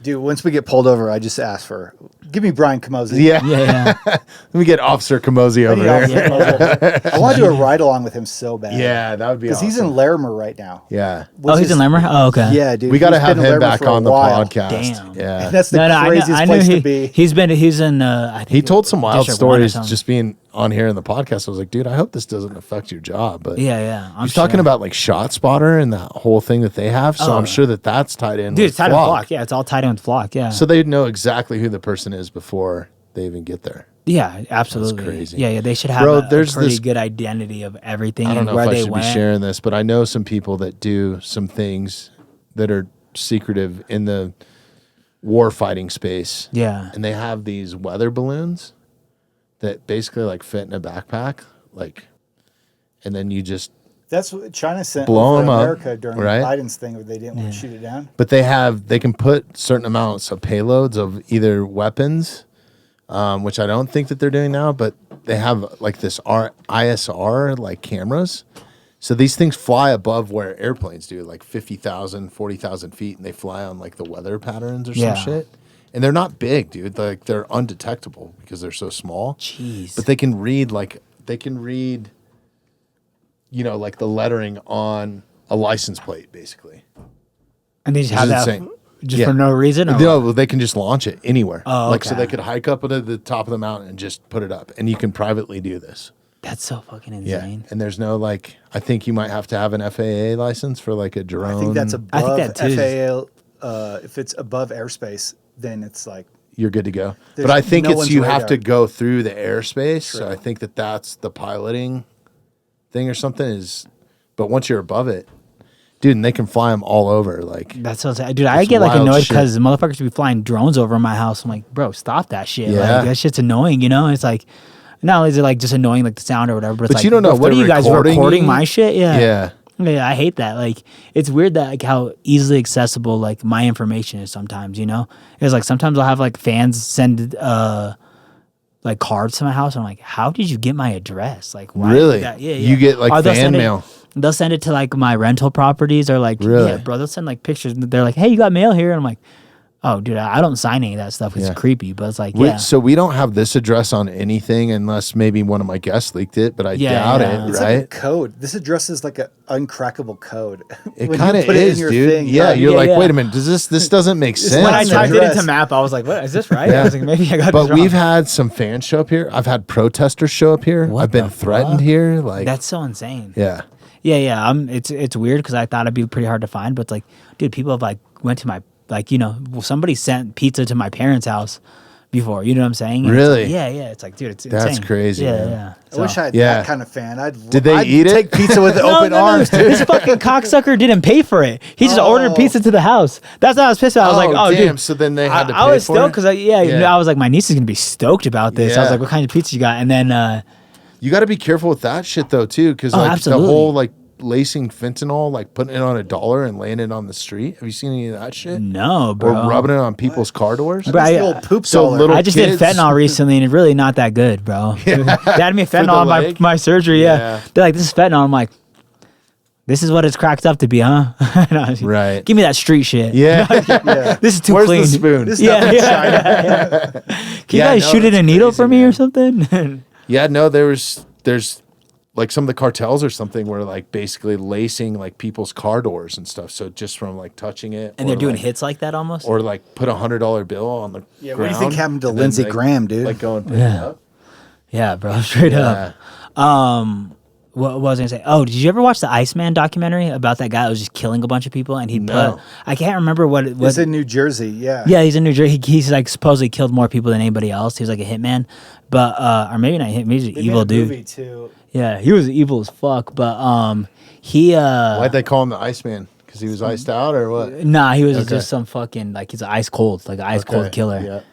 Yeah. Richard. What would he? What's that thing that he'd put in there, like people's drink? He's like, yeah, I would go and I'd put a dose in it, and then I know I'd kill them, and like I'd leave, and then just random people would just be killing. It's so wild. What a coward way to kill people, you know? It's just like Oh yeah, for sure. poison them. I mean, that's what all those Russian oligarchs do and stuff, right? Like they Originated. Oh yeah, do you remember when that fucking the girls blew that shit in that guy's face? I think in China guys or something. at the airport. Yeah, at the airport. Was that a Russian dude? Wasn't it? I can't remember if it was Russia or could- China or something. But also, that's how all the North Korean. that was like People during died. COVID, wasn't it? Or Yeah. something? Yeah. yeah, something. Yeah, like and it was that. like some Oh, prime minister or He some put- shit. Or? He Yeah. freezed the bodies in his freezer. That's what they called him, the Iceman. Oh, Oh, that's why. Well, damn, that's crazy. crazy. Yeah, he also just put shit in people's drinks and stuff and killed them. It's like a super common, not super common, but like it's a It was word that you guys poison, recognize. Arsenic stuff, which comes from what is it? It's like a household thing. Oh, it's like yeah. a shells of something. Yeah, I can't remember the name of it, but yeah, he was just killing people like that, which is fucking insane to think of how easy it is to kind of kill somebody and all that, you know? Yeah, it's wild, man. Like, that's why I just kind of stay in my lane and I try not to Try not to watch too piss much of this anybody shit off. because I'll just be like, now because I've heard that fentanyl thing, now if I see money laying on the street, I'm like, oh, fuck, it's $1. It's not worth picking up. Yeah, you know? yeah, like, for you never sure. know. Yeah, straight up. Yeah, cashew But like, what's the shells point and of just stuff. fucking killing Really? random people?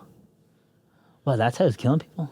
Arsenic? I don't think that's him, but there's a way to get arsenic out of that too. It's like you do okay. a shell of something, cashew shells. People put it in coffee to kill people too. Like their coffee, a lot of wives who have terrible husbands that beat them have gotten in trouble for like grinding up shells of something and put it in their coffee maker. Okay. And giving them coffee, yeah, and that slowly. Here's your poisons them. coffee, dear. I watched too much of this stuff. Yeah. dude. Forever making my own coffee. Have you heard now. about the dudes that it's so messed up? I shouldn't be laughing at it, but they're just like, hey, let's go for a hike or whatever, and then they abandon their wife. significant other on the hike? Yeah, like they're just like, hey, I'll No. meet you at the car or whatever, or just fucking, and then or just jet out on them, and then they Damn. end up like dying out there because My brother used They to don't do know what that they're shit to doing. me at the grocery store when I was a little kid.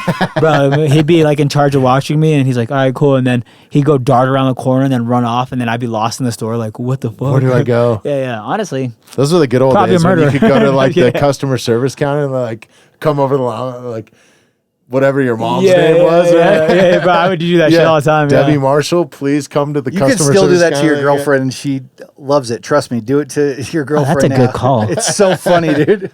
Damn, We were in that's a great Target, and I idea. had them call her to the front because they just ran away. Yeah, That happens with my family anyways, because you'll see once your kids get enough like older, they're like, hey, I'm going to go check this out. I'll be right back. It's like, now we're at fucking Target for 3 hours, dude, or Searching however for- long. yeah, Yeah, yeah. not searching. It's just like nobody's ready to leave at the same time. That's so It's a funny. nightmare. Yeah, I hate department stores. Yeah, I hate all stores, honestly. But I don't know if it's true or maybe it is, but it's like Trump selling his tweets early. Or what is it called? What's the Truth Social? Yeah, I guess For we didn't get to that, did we? 100K for 100K to just get early access to his Really? tweets. Yeah, and he's selling it. So it's like a subscription thing. Truth Social, to maybe tweets. I don't even know if it's tweets, and I could be wrong. Maybe it's just fucking some random shit that I've seen. I'll but- be honest, man. When I saw that thing about him last night with the water thing, I was like, Oh, dude, yeah, I should early go and access. buy some.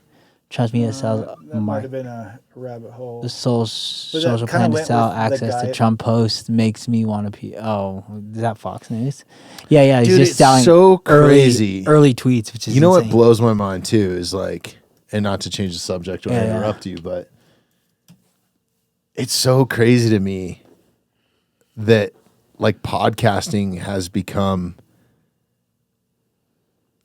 as big as it is. Like the vice yeah. president was on Rogan last week. Yeah, dude, You know, and was like- it a good one or was it Did worth you watching? watch it, dude? I It's missed it. crazy. I didn't watch all of it. I saw the first like half, and yeah, I don't. How Western does it get? He just acts like he's a normal guy that works at like Walmart. Like, oh man, there might be something that There was a files. bunch I of don't shit. know. It's Yeah. like, dude, I think there is. did Rogan press him at all about anything? No, because Bro, I he hate that wants they him don't press him. back. That's It's what crazy. this is what's like my biggest issue with sometimes UFC, sometimes a lot of things, but it's like, bro, freedom of speech is fucking the greatest thing ever, right? It's the coolest thing. Truth Social sells trading firms fastest access to Trump's post. That's insane. That's crazy. crazy. It's crazy to be So, selling and 100K. He owns Truth Social. He I owns think. Truth Social. Because he got banned So- on Twitter. Yeah. Yeah. So They if, shut he- him down. if you tweet or if his tweets are early, so and like I'm a victim of it with day trading. Is this motherfucker will tweet some crazy thing, or I've been also like a beneficiary to it too. Have you made money off of it? Yeah, Like, yeah, for sure. Yeah. And but I blew my account last week. This is why I'm pissed at him right now. I blew my account last week because he said some stupid shit over a tweet, and I'm in the middle of a trade, and this motherfucker shot my shit down, and I blew Really? like $2,000 right off the bat of like 10 seconds of some crazy shit he That's tweeted. wild. So are you trading like big stocks or because I have a friend. Nasdaq and S&P. Oh, mainly. okay, Yeah. cool. I have a friend of mine, dude, and he got me into penny stocks because this motherfucker is Hell just yeah. like, he's the most hood white boy you've ever met from Orange County. Yeah. Like flat bill 909er for sure, dude. Yeah. Like 100%. And just, I love him to death, but he's a piece of shit.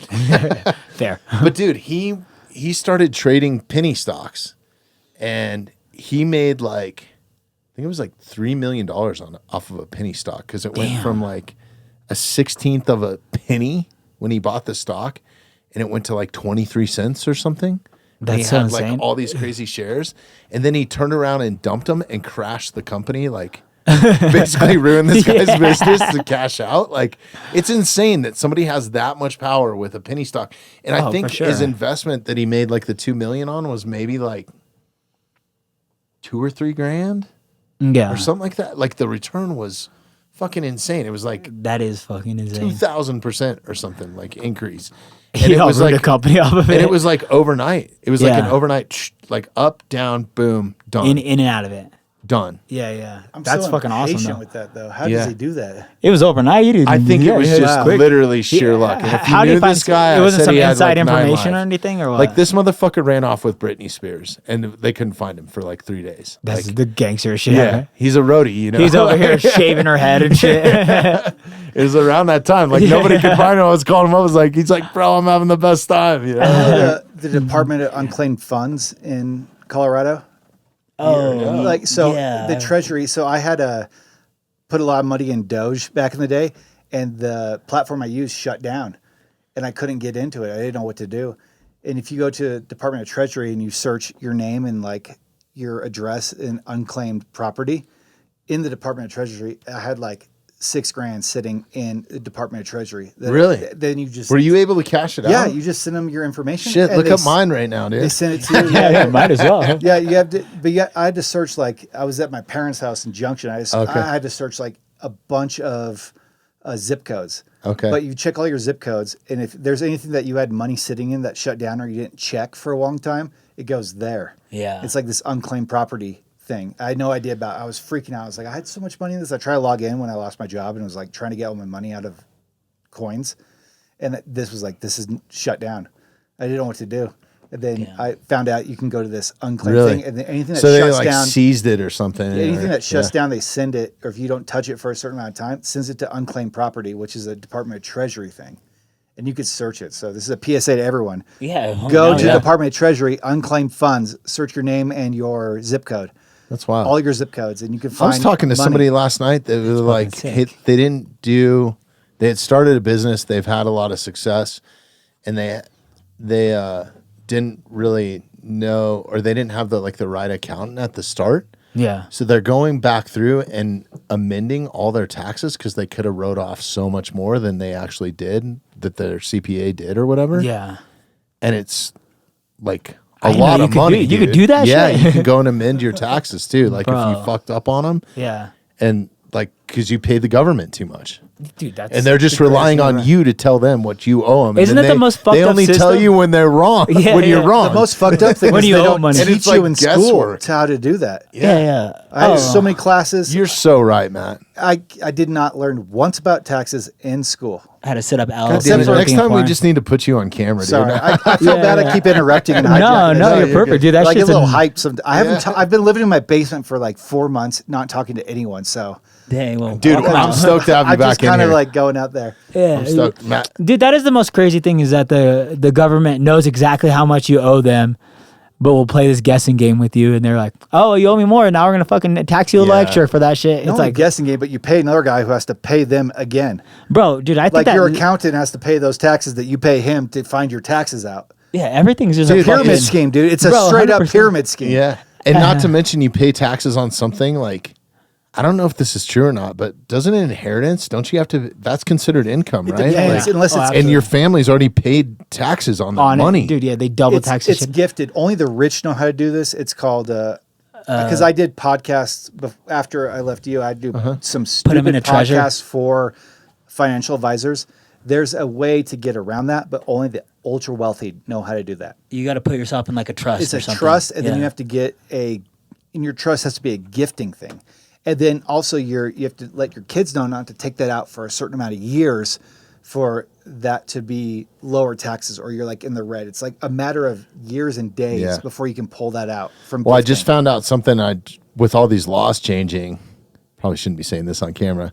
I went and got some bucket list firearms that I wanted. And Dude, I need luckily to I do that had too. some friends that helped me out that like own the companies. Yeah. And one of the things I really wanted was a suppressor. And I haven't received it yet because you have to go through this whole like ATF like background check. Oh, Like okay. they fingerprint you and everything to get like a suppressor. And everybody thinks like a suppressor is a big deal. We had an ATF agent on and talked about it, but it's more of print like that. it's more of like a gentleman's thing. Like you're not going to be like on top of a building like taking people out, and no, they're not going to be able to tell where you're at. It just Yeah, yeah. suppresses the noise. So when Doesn't you're at the also shooting round, decrease length of round shot suppressors. I don't know. I don't know too much. It doesn't about the Call of ballistic. Duty, so I don't know. Yeah. in real life. Yeah. I don't know in real life. I feel like Probably fucking up my then. accuracy in Call of Duty Yeah, right now, and Probably, dude. Because I mean, I have some friends that were hired by Call of Duty that were like real operator, like real SEALs and Yeah. stuff, and they put a ton of time like into the game, like to make it as real as possible. as possible. But anyways, like to get that, now that suppressor is tied to me specifically.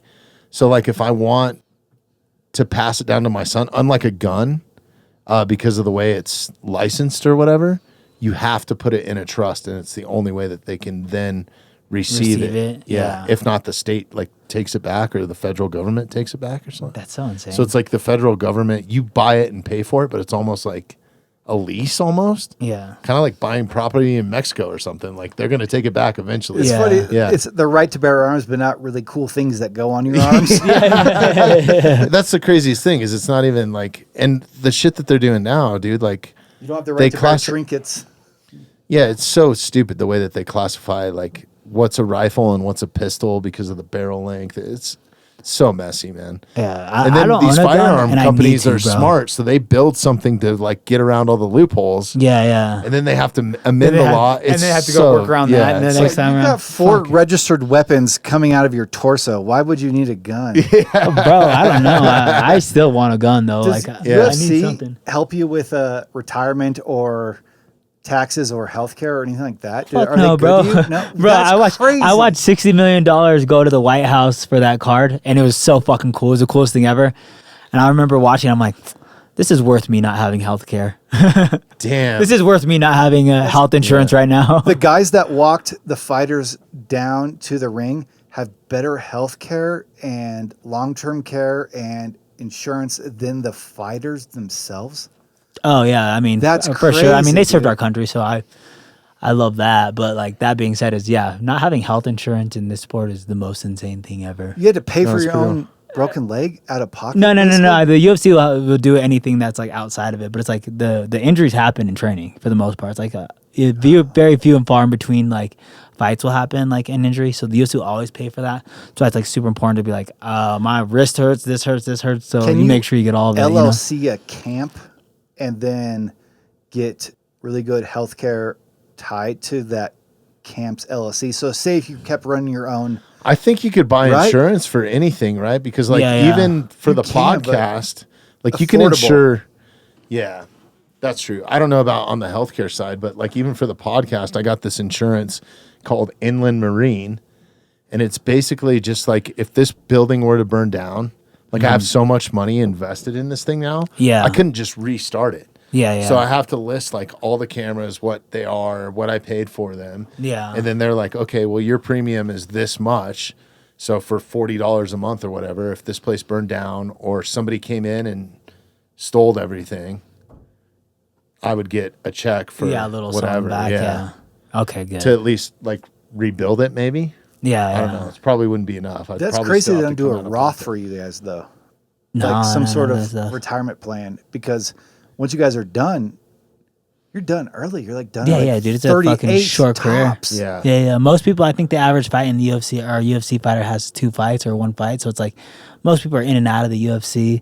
But that being said, it's like I'm I don't I'm think almost it'll 6.5 to happen 7 years in until this, you know? like all these other organizations like the NFL and the NBA, they all have like the players union, right? Yeah, they all have it. Yeah. But And that's like it's the issue of like kind of what's going on right now, and like maybe even like a conspiracy theorists would say like why we had the White House card on Trump's birthday and all this stuff is that boxing and the Muhammad Ali Act, they're trying to override that. So the moment that the Muhammad Ali Act is like not enforced in boxing, then Zuffa can completely take over.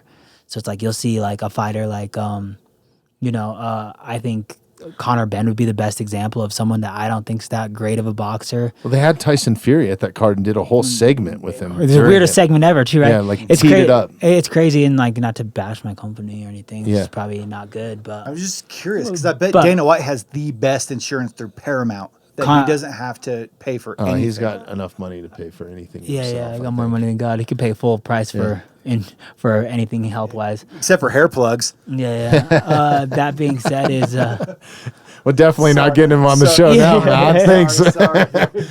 Dana, if you do agree to come on, I'll agree to not have Matt here. It's okay. but You chop that out. I'm sorry. I'm giving you a little unhinged. Yeah, now. that's all right. I was doing my bits. yeah. Am I looking up Tyson? I got a Fury? tight 5 minutes. But like a guy like Conor Benn's making $15 million to fight 2 fights, and it's like Yeah. Conor Benn is not more popular than Sean O'Malley or Ilya Taporia. It's like there's no reason he should make even a quarter of what they're making.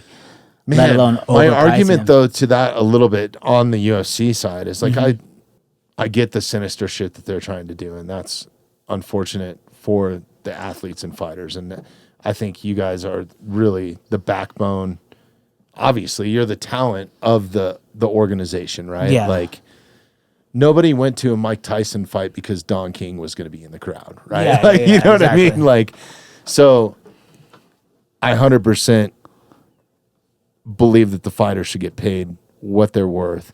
I do think that boxing has become its own issue where it's kind of shot itself in the foot with the way that the commissions are set up, the belts. Like there's too many people with their hand in the fucking honeypot, right? Oh, absolutely. And then you got to produce more money. And then I know the fighters get paid really well, but it's just watered it down so much that, man, as a fan, just looking at it from a fan's perspective, if they stand up something like, I always wanted the UFC, instead of like investing money in Zuffa, I wish they would have done like a Muay Thai, like kickboxing, or something. Bring back glory, yeah, dude. Yeah. Like buy the glory license. I don't know or why that's something. not that popular in America, but Dude, it should be. it's You know? so badass to watch, yeah. man. It's so much more exciting to watch than boxing. Yeah. Yeah, and this like, if you've ever been to have you been to Thailand? No, never. Oh, you got to go, bro. Yeah, yeah. Everybody always says you that. would love it there, man. Yeah, yeah.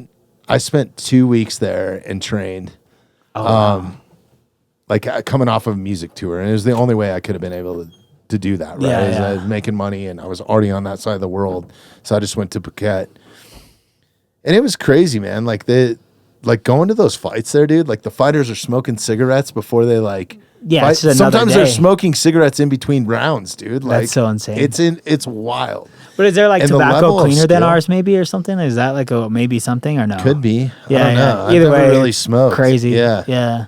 Yeah, I don't know, man. It's just, I think that would be so much more exciting than to watch another professional boxing thing. Yeah. But I do think that the UFC promotion and what they do, and the reason why they are as big as they are, is the way that they promote it. Because you look at some of these other organizations that have arguably had some, well, going to the Game Bread thing. I went to that event down in Miami. Yeah. That was wild, dude. Watching Yoel Romero fucking Fuck break that people. dude's Yeah. jaw, like, and I was sitting ringside, like, for the whole thing, dude. It was fucking wild. Yeah. The bare knuckle MMA thing was super cool, but when you watch it from the production standpoint, they Yeah. can't hold a candle to Yeah, they don't hold what they're weight to doing, UFC. right? Yeah. Like, it was still really good, Yeah. and I'm not knocking it. And like Lex and Jorge and all those guys did an amazing job of putting that together.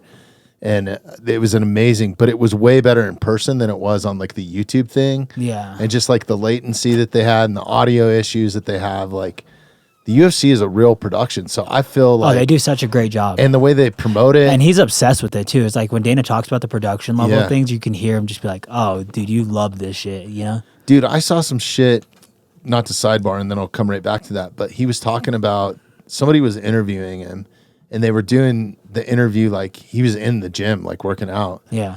And I forget what the interview was on, but I think it was before 329.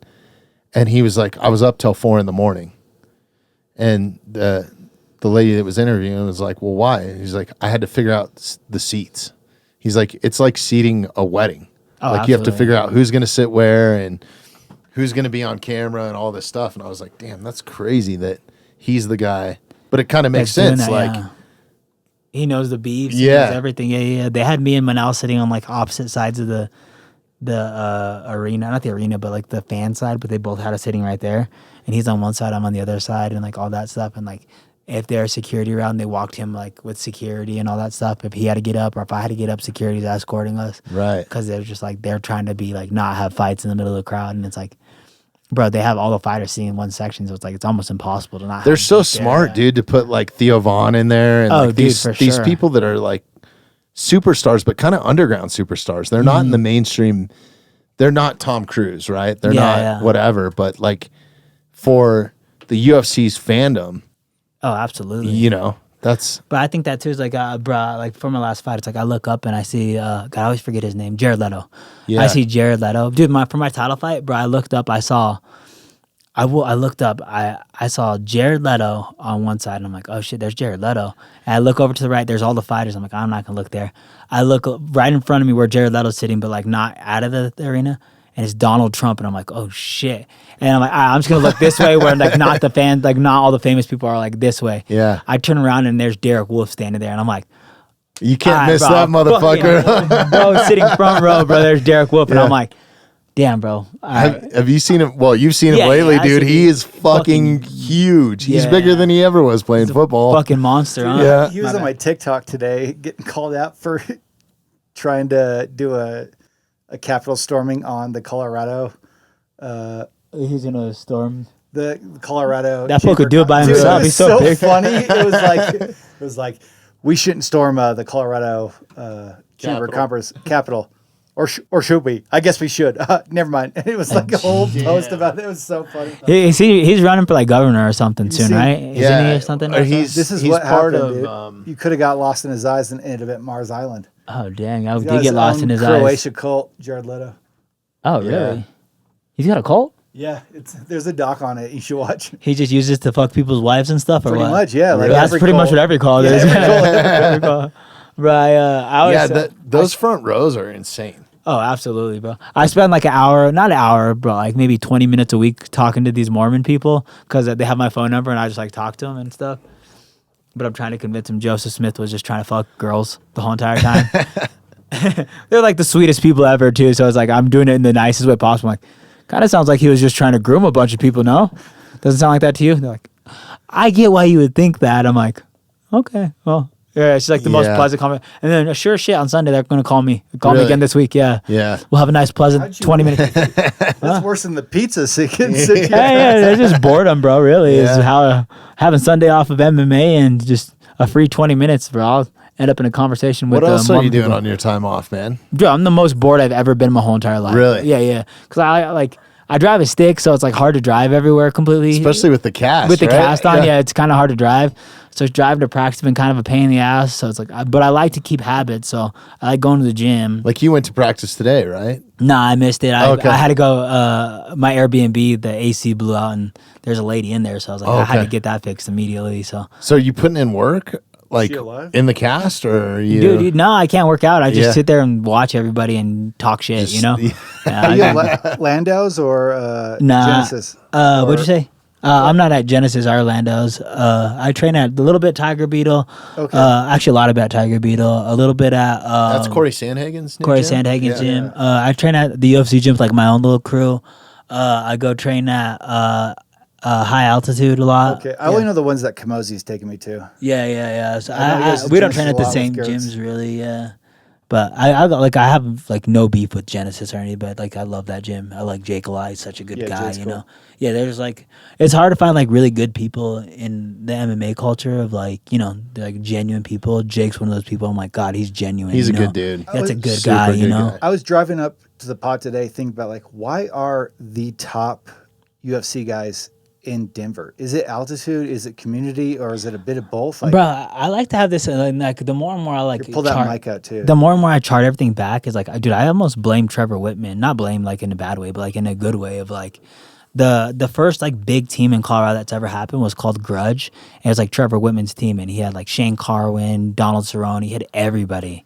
Yeah, and then all Cerrone, those and then who's the comedian? Brendan Schaub. Yeah, Brendan Schaub was they were there. all there too. Yeah, Yeah, it was just such a huge team. It was like one of the first big teams, but it got MMA super popular in Colorado. And, bro, there's not a coach that I don't talk to that I'm like, oh, he's under Trevor Whitman to a certain degree, including Right. the coach that I work with, Clay. Clay works with Trevor Whitman like hand in hand, and Trevor will give him advice and all this stuff. And it's like, dude, I really think that Trevor Whitman's kind of like brought the MMA culture here. And it's like, I originally was saying, you know, the His new Olympic gym training is center. insane. Dude, it's the too. coolest place Yeah. ever, huh?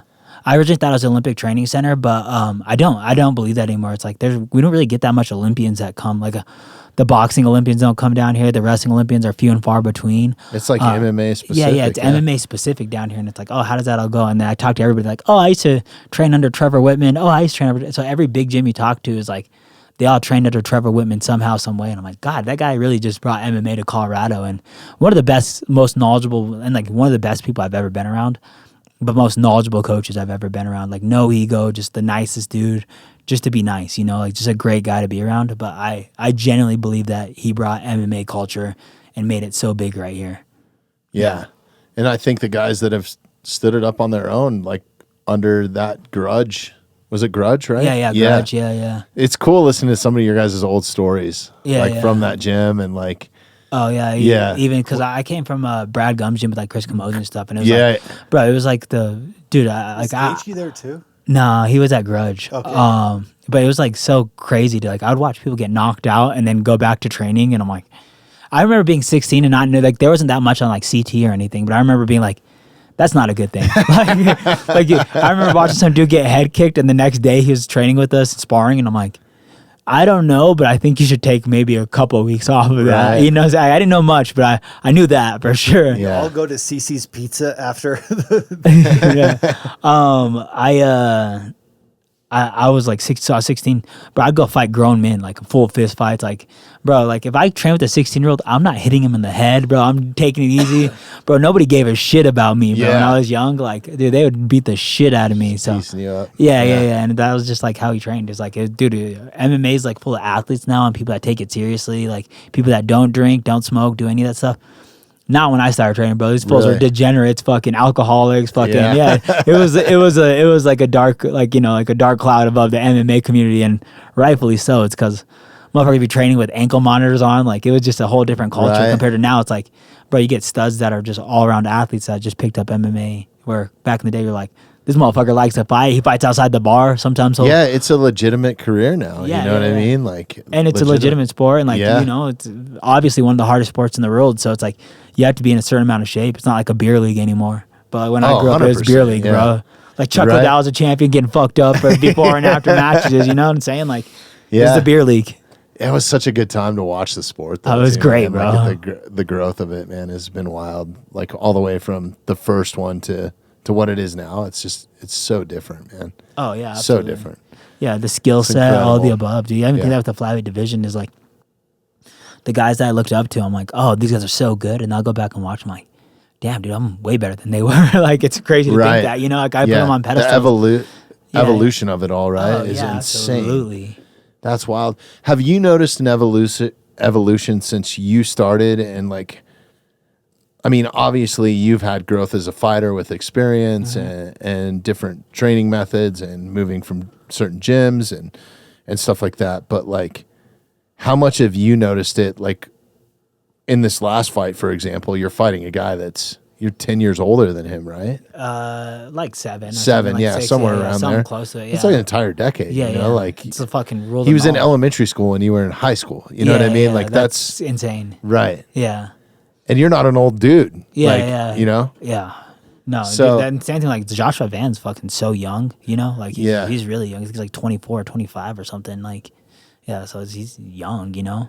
But yeah, no, I mean, fucking the kids are finding ways to get good fast and they have knowledge around them. It's like when I was younger and even like, maybe even early on until I got to the UFC, it's like, it's not like I was getting special attention from anybody, I was just sitting there working, hitting bags, like doing extra work and finding work where I can get it, But now it's like, now that I'm like elite, it's like I have a coach that fucking has notes drawn for me. He knows what we're doing every day and all that stuff. But it's like, it wasn't like that until, I found my coach now. It's where it's like he's drawing out, mapping out, has game plans, all the above. Whereas like some of these kids a bit more of a science to it, right? Oh, absolutely, yeah, it's bro. a chess game, we study, for real. Dude, we study it, we do all that. And it's like, I came from a culture where it's like, you got this, like that was like the culture that I got. It was like, you got to be gritty, and it's like, I was already gritty. I just needed someone that had knowledge, and like was willing to put in work on me and like willing to like look up my opponents and do all that work too. And it's like, I'm so grateful for my coach now. It's like Clay's so awesome and just so, I blame autism for it too, bro. Autism,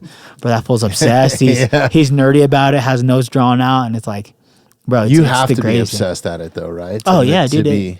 Yeah, it's cool to have a coach that's like so obsessed with it too, where it's like he's like, oh, dude, I got notes for this, and like I looked at videos and like will send me video clips of this, and this, and be like, I think this will work for this fight, and like, bro, it's so awesome. Like I'm in such a blessed situation where I found Clay, and not only is he like a good coach, but it's like an amazing coach, but like he's a great training partner too. He's like he'll give me the exact look I need, the exact all that, and it's like I'm so grateful that I found him along the way because it's like it wasn't always like that. It was just me kind of like, I think this is gonna work. I'm putting up to game plan myself, but then I'm like, like I'm just going in there and being tough, and it's like, and it worked out for a while, but it's like at the same time, it's like at the elite level, it's like everybody's tough. Now, how are we going to beat them in a scientific level, and how are we going to beat them like strategically, and how are we going to beat them like in preparation and all the above, you know? So it's like when you get past that, like, okay, I'm tougher than everybody. I worked harder and I could outwork them. And it's like, okay, what now? How do we strategically beat them?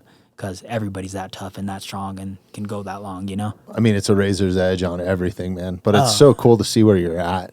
Yeah, and it brings a new level to the game. Yeah. It brings a new level to the game of just studying opponents. It's like when you fight the top 5, it's like these guys are all really good, so how do we strategically beat them? And it's like it's a whole new obsession with the game of like, oh, dude, we got to like calculate this. We got to do this. Okay, what are we going to do this round? Okay, now we're going to do this the second round. And like it's a whole new, like it's like a math problem that we're figuring out on the go, you know? And it's so fun, you know? It's so technical, man.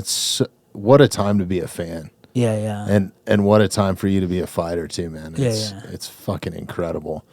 It's so cool. Man, we are burning through time here. We've been at this almost 2 hours, believe it or really? not. Yeah, dude. Damn, that's insane. It's fucking time machine in here. So I want to be respectful of your time, but you can stay as long as you want too, dude. Yeah. But before we start to wrap this up, I know that there's so much that you do in Denver and for the Denver community and for kids specifically. Yeah. Like, what do you got going on with that, man? And so how can we help or our audience help? Yeah. August 16th, I always team up with this bar, and we just hand out backpacks, like community stuff. So donations are welcome. If you guys don't even trust like doing the Venmo stuff, I get that. Send backpacks, send school supplies, send whatever down to Shifter's Bar and Grill, and we'll make sure we have at least over a couple hundred kids there getting free haircuts, getting face painted. And That's stuff, right. So. You bring in barbers, so it's like Dude, the barber is the best community ever. Dude, the barber is the best community ever because these guys are always so helpful. I have so many barbers that reached out to me and all that stuff, and it's like, dude, it's such an important thing of like, dude, you know, when you're like a little hood kid, it's like, one, how you look matters, like, you know, like going to school, doing all that stuff, it's like it definitely matters. But it's like going there with a fresh haircut and the first day at school makes you feel confident, all the above, you know. So it's just it's a real cool thing. It's something I'm blessed to be a part of, and I'm glad Spinners has involved me in that. And yeah, dude, it's really cool. On Hampton? Yeah, on Hampton. Right yeah. Cool. Is there a specific day or time? Yeah, August 16th. You could drop off whenever. Oh, well, they have it all right here. Okay. Dude, AI is so crazy. Like I said, it's worth my kid not drinking water in the future. Yeah, it's definitely helped me draft some emails, and you guys get more out of the podcast. That's for sure. Yeah, I bet. That's awesome, man. That's so cool. What has motivated you to do that, and why? I mean, I just work around the youth constantly, so like what's kind of motivated me, I kind of always track it down to my brother. Is, you know, me and my brother got into MMA together, and you know, he's got into like drugs, gangs, and all the other stuff, and kind of shifted our lives like in opposite directions. And I would like always say like MMA is what kept me grounded. Is like I used to be a fucking menace to society when I was 15 and 16 and 17, and then I got my first scheduled MMA fight, and I was like, my friends are going out drinking, and I was like, I'm not drinking. I got a fight coming up. I got to get ready. I can't do this. I can't do that. I got to be in bed by a specific time. And it's like kind of providing me discipline in its own right. And but that got me working at a juvie, and then I worked at a juvie, and I was around these kids. I'm like, dude, some of these kids are like, you know, despite how maybe some horrific these crimes are, is like these kids are amazing, you know. And some of these kids had lack of opportunities and all the above. And I'm sure I've told you this before, but it's just like being around so much potential. It was like we gotta spark this because there's so much potential out here that is being wasted into, you know, into hopelessness, you know. And It's so easy to catch a case too, man. Like Oh, you or dude. I could do it, or Matt could do it right now. oh, absolutely, Yeah. bro. It's dude, it's so hard to build like Probably broke some laws in here recording this, dude. yeah, for sure. Called The Way Home. yeah. It's so easy, or it's so hard to build your life in a positive direction and do all this stuff, and it's so easy to throw it away. It's just like Yeah. one little action or decision that all these kids throw it away. You know? How big a role in your head, subconsciously or consciously, being a role model for the people when you worked in that juvenile detention center, you think like your career in fighting had for them? Like, did you think about that, or was it subconscious that like, I'm setting an example for these guys? I thought I really always, just to end the day, like I thought the most best thing that I did and like that I do in life is just being consistent. And it's like for them, it's like I was consistently a good person in their life. I was consistently there. I was consistently saying the same things over and over again. They consistently see me show up to work tired, beat up, all the above. And you know, I was still the same consistent person. Like I wasn't over here being an asshole to him one day and then pretending to be cool one day. It was like I was the same character every day of like, I'm going to hold up you guys to a certain accountability, and I'm not going to try to just fuck you guys over. I wasn't there to just pick on kids that fucked up in their life. I wasn't there to go like rub it in their face that they're in jail or nothing. That's like so that. huge. You saw it like yeah. a corrections. It was correcting. Yeah. Oh, Yeah. dude, and that was like Behavior. Yeah. that was like the biggest issue that I had with, you know, some of the staff is I'm like, dude, you guys are like, I get it, dude. These kids are in jail, like, and you were technically guards, but it's like they're a fucking kid.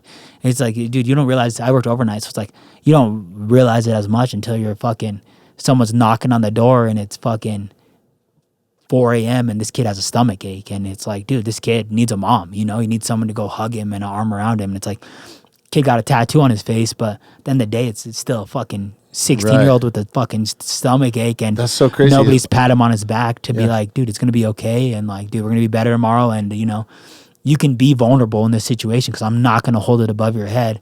Where if he's sick to his stomach and there's 16 other kids around there, he's gonna thug that shit out because he's gonna get made fun of and he's gonna get pushed into a certain category that you can't show weakness in this situation. And it's like, you know, I was always like, I in my head, I like to think that I was always someone that they could show weakness in front of, and I wasn't gonna judge nobody, and I wasn't gonna fucking gonna rub anything in their face, and I wasn't gonna, you know, but at the same time, I'm gonna hold them accountable. Like, you can't be an asshole to me or to anybody in this pod or anybody in this situation, because I will hold you accountable for shit like that, you know? That's awesome, man. I mean, almost full circle. We kind of started the podcast with like parenting and that lead by example. And I mean, these kids probably, I would imagine, grew up in broken homes or not the best family situation. Oh, absolutely. Man. So but I'm sure that they half really these kids' looked up parents to got you. them into gangs, and like, Really? that was the weirdest thing to me. Is like, I'm like just seeing, like, you know, and like even like being in the community, I knew some of these kids. I knew their moms and dads and shit. And Really? like, I remember like one of the kids, I knew his mom, and he was like telling me, he's like, yeah, I was like, you know, my mom got me in the gang, and I'm like, I know your mom, and I know she got him into a gang, and I know that, you know, that situation very well. And it was super sad to see on both sides of it, you know, because like knowing his mom and then also just knowing him in this situation in this jail cell made a mistake. And it's like, okay, and I heard this somewhere, it's like, it's easy to judge his actions, but you also never seen this kid's choices. And it's like, you didn't see the choices he had in life, but it's easy to judge what he did afterwards. But it's like, you didn't see what was laid out in front of him. It's like, dude, his mom's fucking a full gang member. It's mom, not his dad, you know, not his fucking uncle. His mom, the fucking cuddler or the coddler or whatever it is a fucking hardened gang member. And yeah, it's like, dude, yeah, it's easy to judge that he got a gun charge, but it's like, also, you didn't see his life before that. And it's like, it sucks that was his life, but it's like, you know, but when you get to know him or you get to like be on the inside, you're like, this is a fucking great kid that has all the potential in the world, that has given this choice or this choice. And it's like, he ain't never seen this choice in life, you know?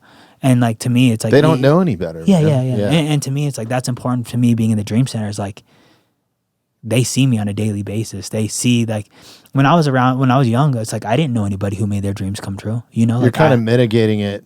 I guess that was my next question, where I was going to go with it, with what you're doing at the Dream Center, is you're kind of mitigating it before it gets to that level in some sort of sense, right? Yeah, absolutely. And just like, dude, being even like a small inspiration of just being there on a daily basis or a weekly basis and seeing these kids every week and checking in on them and all that above is like, bro, I play basketball with these kids. They know I'm not an athlete. So it's like, they're like, and then they see me go fight number 5 in the world and go whoop some ass. And then they're like, shit, he could do that. There's no way I can't do that, you know? So it's right. Like, yeah. So, but like when I was younger, I didn't know anybody that was a professional athlete ever, you know, until Chris Camozzi.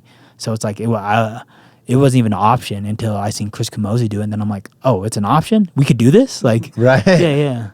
That's so wild, man. It's so inspirational to meet somebody that has some sort of status and whatever it is, whether they're a musician or something like that. It's very inspiring, especially if you're a youth, man. Like, I'll never forget the first pro athlete I met was this dude, Tom Jackson. He's in the Ring of Fame for the Broncos. He was a linebacker, and just a stud. And it was just like, that's why I played football all the way up through like high school. I was like, damn, dude, that guy's a stud, you know?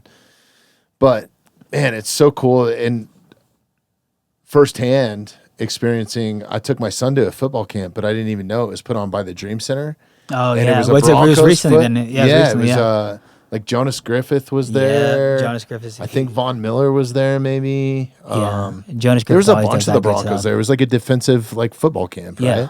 And I just showed up and I got to meet all the people that run the Dream Center. I was like, oh, I know Brandon, and like they all knew who you were, you know. And Yeah. like, I think it's so cool what they're doing there, man. So like, what's the best way to support the Dream Center and what they're doing? Because is it a church-based organization? Yeah. They're faith-based. I mean, they do a lot of non-faith-based stuff. Like volunteers right here. Yeah. You can volunteer. You can donate. There's millions of different ways you can help out the Dream Center, but volunteering would be an awesome way. If you got money to donate, please do. You know, we try to feed these kids every week, and every week it comes out of pocket. So it's like, you know, volunteer money would be awesome. Go to the Our website, donation money. Get involved. It's right there. Every way you can help. Yeah, exactly. We'll put links to this too. We'll put a link to the Dream Center on this episode. So if people are listening, if you're listening to this right now, just open the show notes, whether you're on Spotify or YouTube or whatever, and there'll be a direct link to this under the show links or important links. /give is the best way you can help. Thanks, Maddie. That's so cool, man. If there's any way that we can help here, if there's anything you guys ever want to promote or something, you always got a platform here, dude. We're always here for you. I appreciate you, brother. UFC or not. I'm pretty stoked about Royval and Kamosi's kids. Like that's pretty wild. Yeah, they used to go to fight together. Now they're going to be playdate dads. Yeah, you guys going to be at the playground park, together. Dude. Yeah. It's going to be hilarious. Crazy. They're both going to be. Their kids are going to be playing together. It's going to be so incredible, full man. circle. Yeah. Hell yeah, bro. Well, thank you guys for having me, bro. I appreciate it. Yeah, man. Thank you so much for making the trip up. Thanks for hobbling up the stairs. We have no ADA here. You got to change this to number 3, dude. Meta. You got to put number 3 on meta. Yeah. Right above that. Let's go, man. Say on meta, and I think whatever the fucking other rankings are. But hell yeah, bro. Well, Mark Zuckerberg give you number 3, dude. It won't be so long before we have you back too, dude. I didn't realize until it was like 3 or 4 years ago that we had you in. I know, time happened so quick. It's crazy. Yeah, I don't know. It goes by so fast. And I think it was right after I fought Moreno. So we'll have you back more often too. You can always hit me up too, dude. And you're welcome here anytime. Okay, sick. And then maybe one of these times you'll walk in here with some gold, dude. That would be fucking dope. It's a dream, bro. We're always wishing you the best and rooting for you, bro. So heck yeah. Love you here at the Mountainside. Thank you, Brandon. Appreciate you, bro. Appreciate you, bro. Sorry, thanks, Maddie.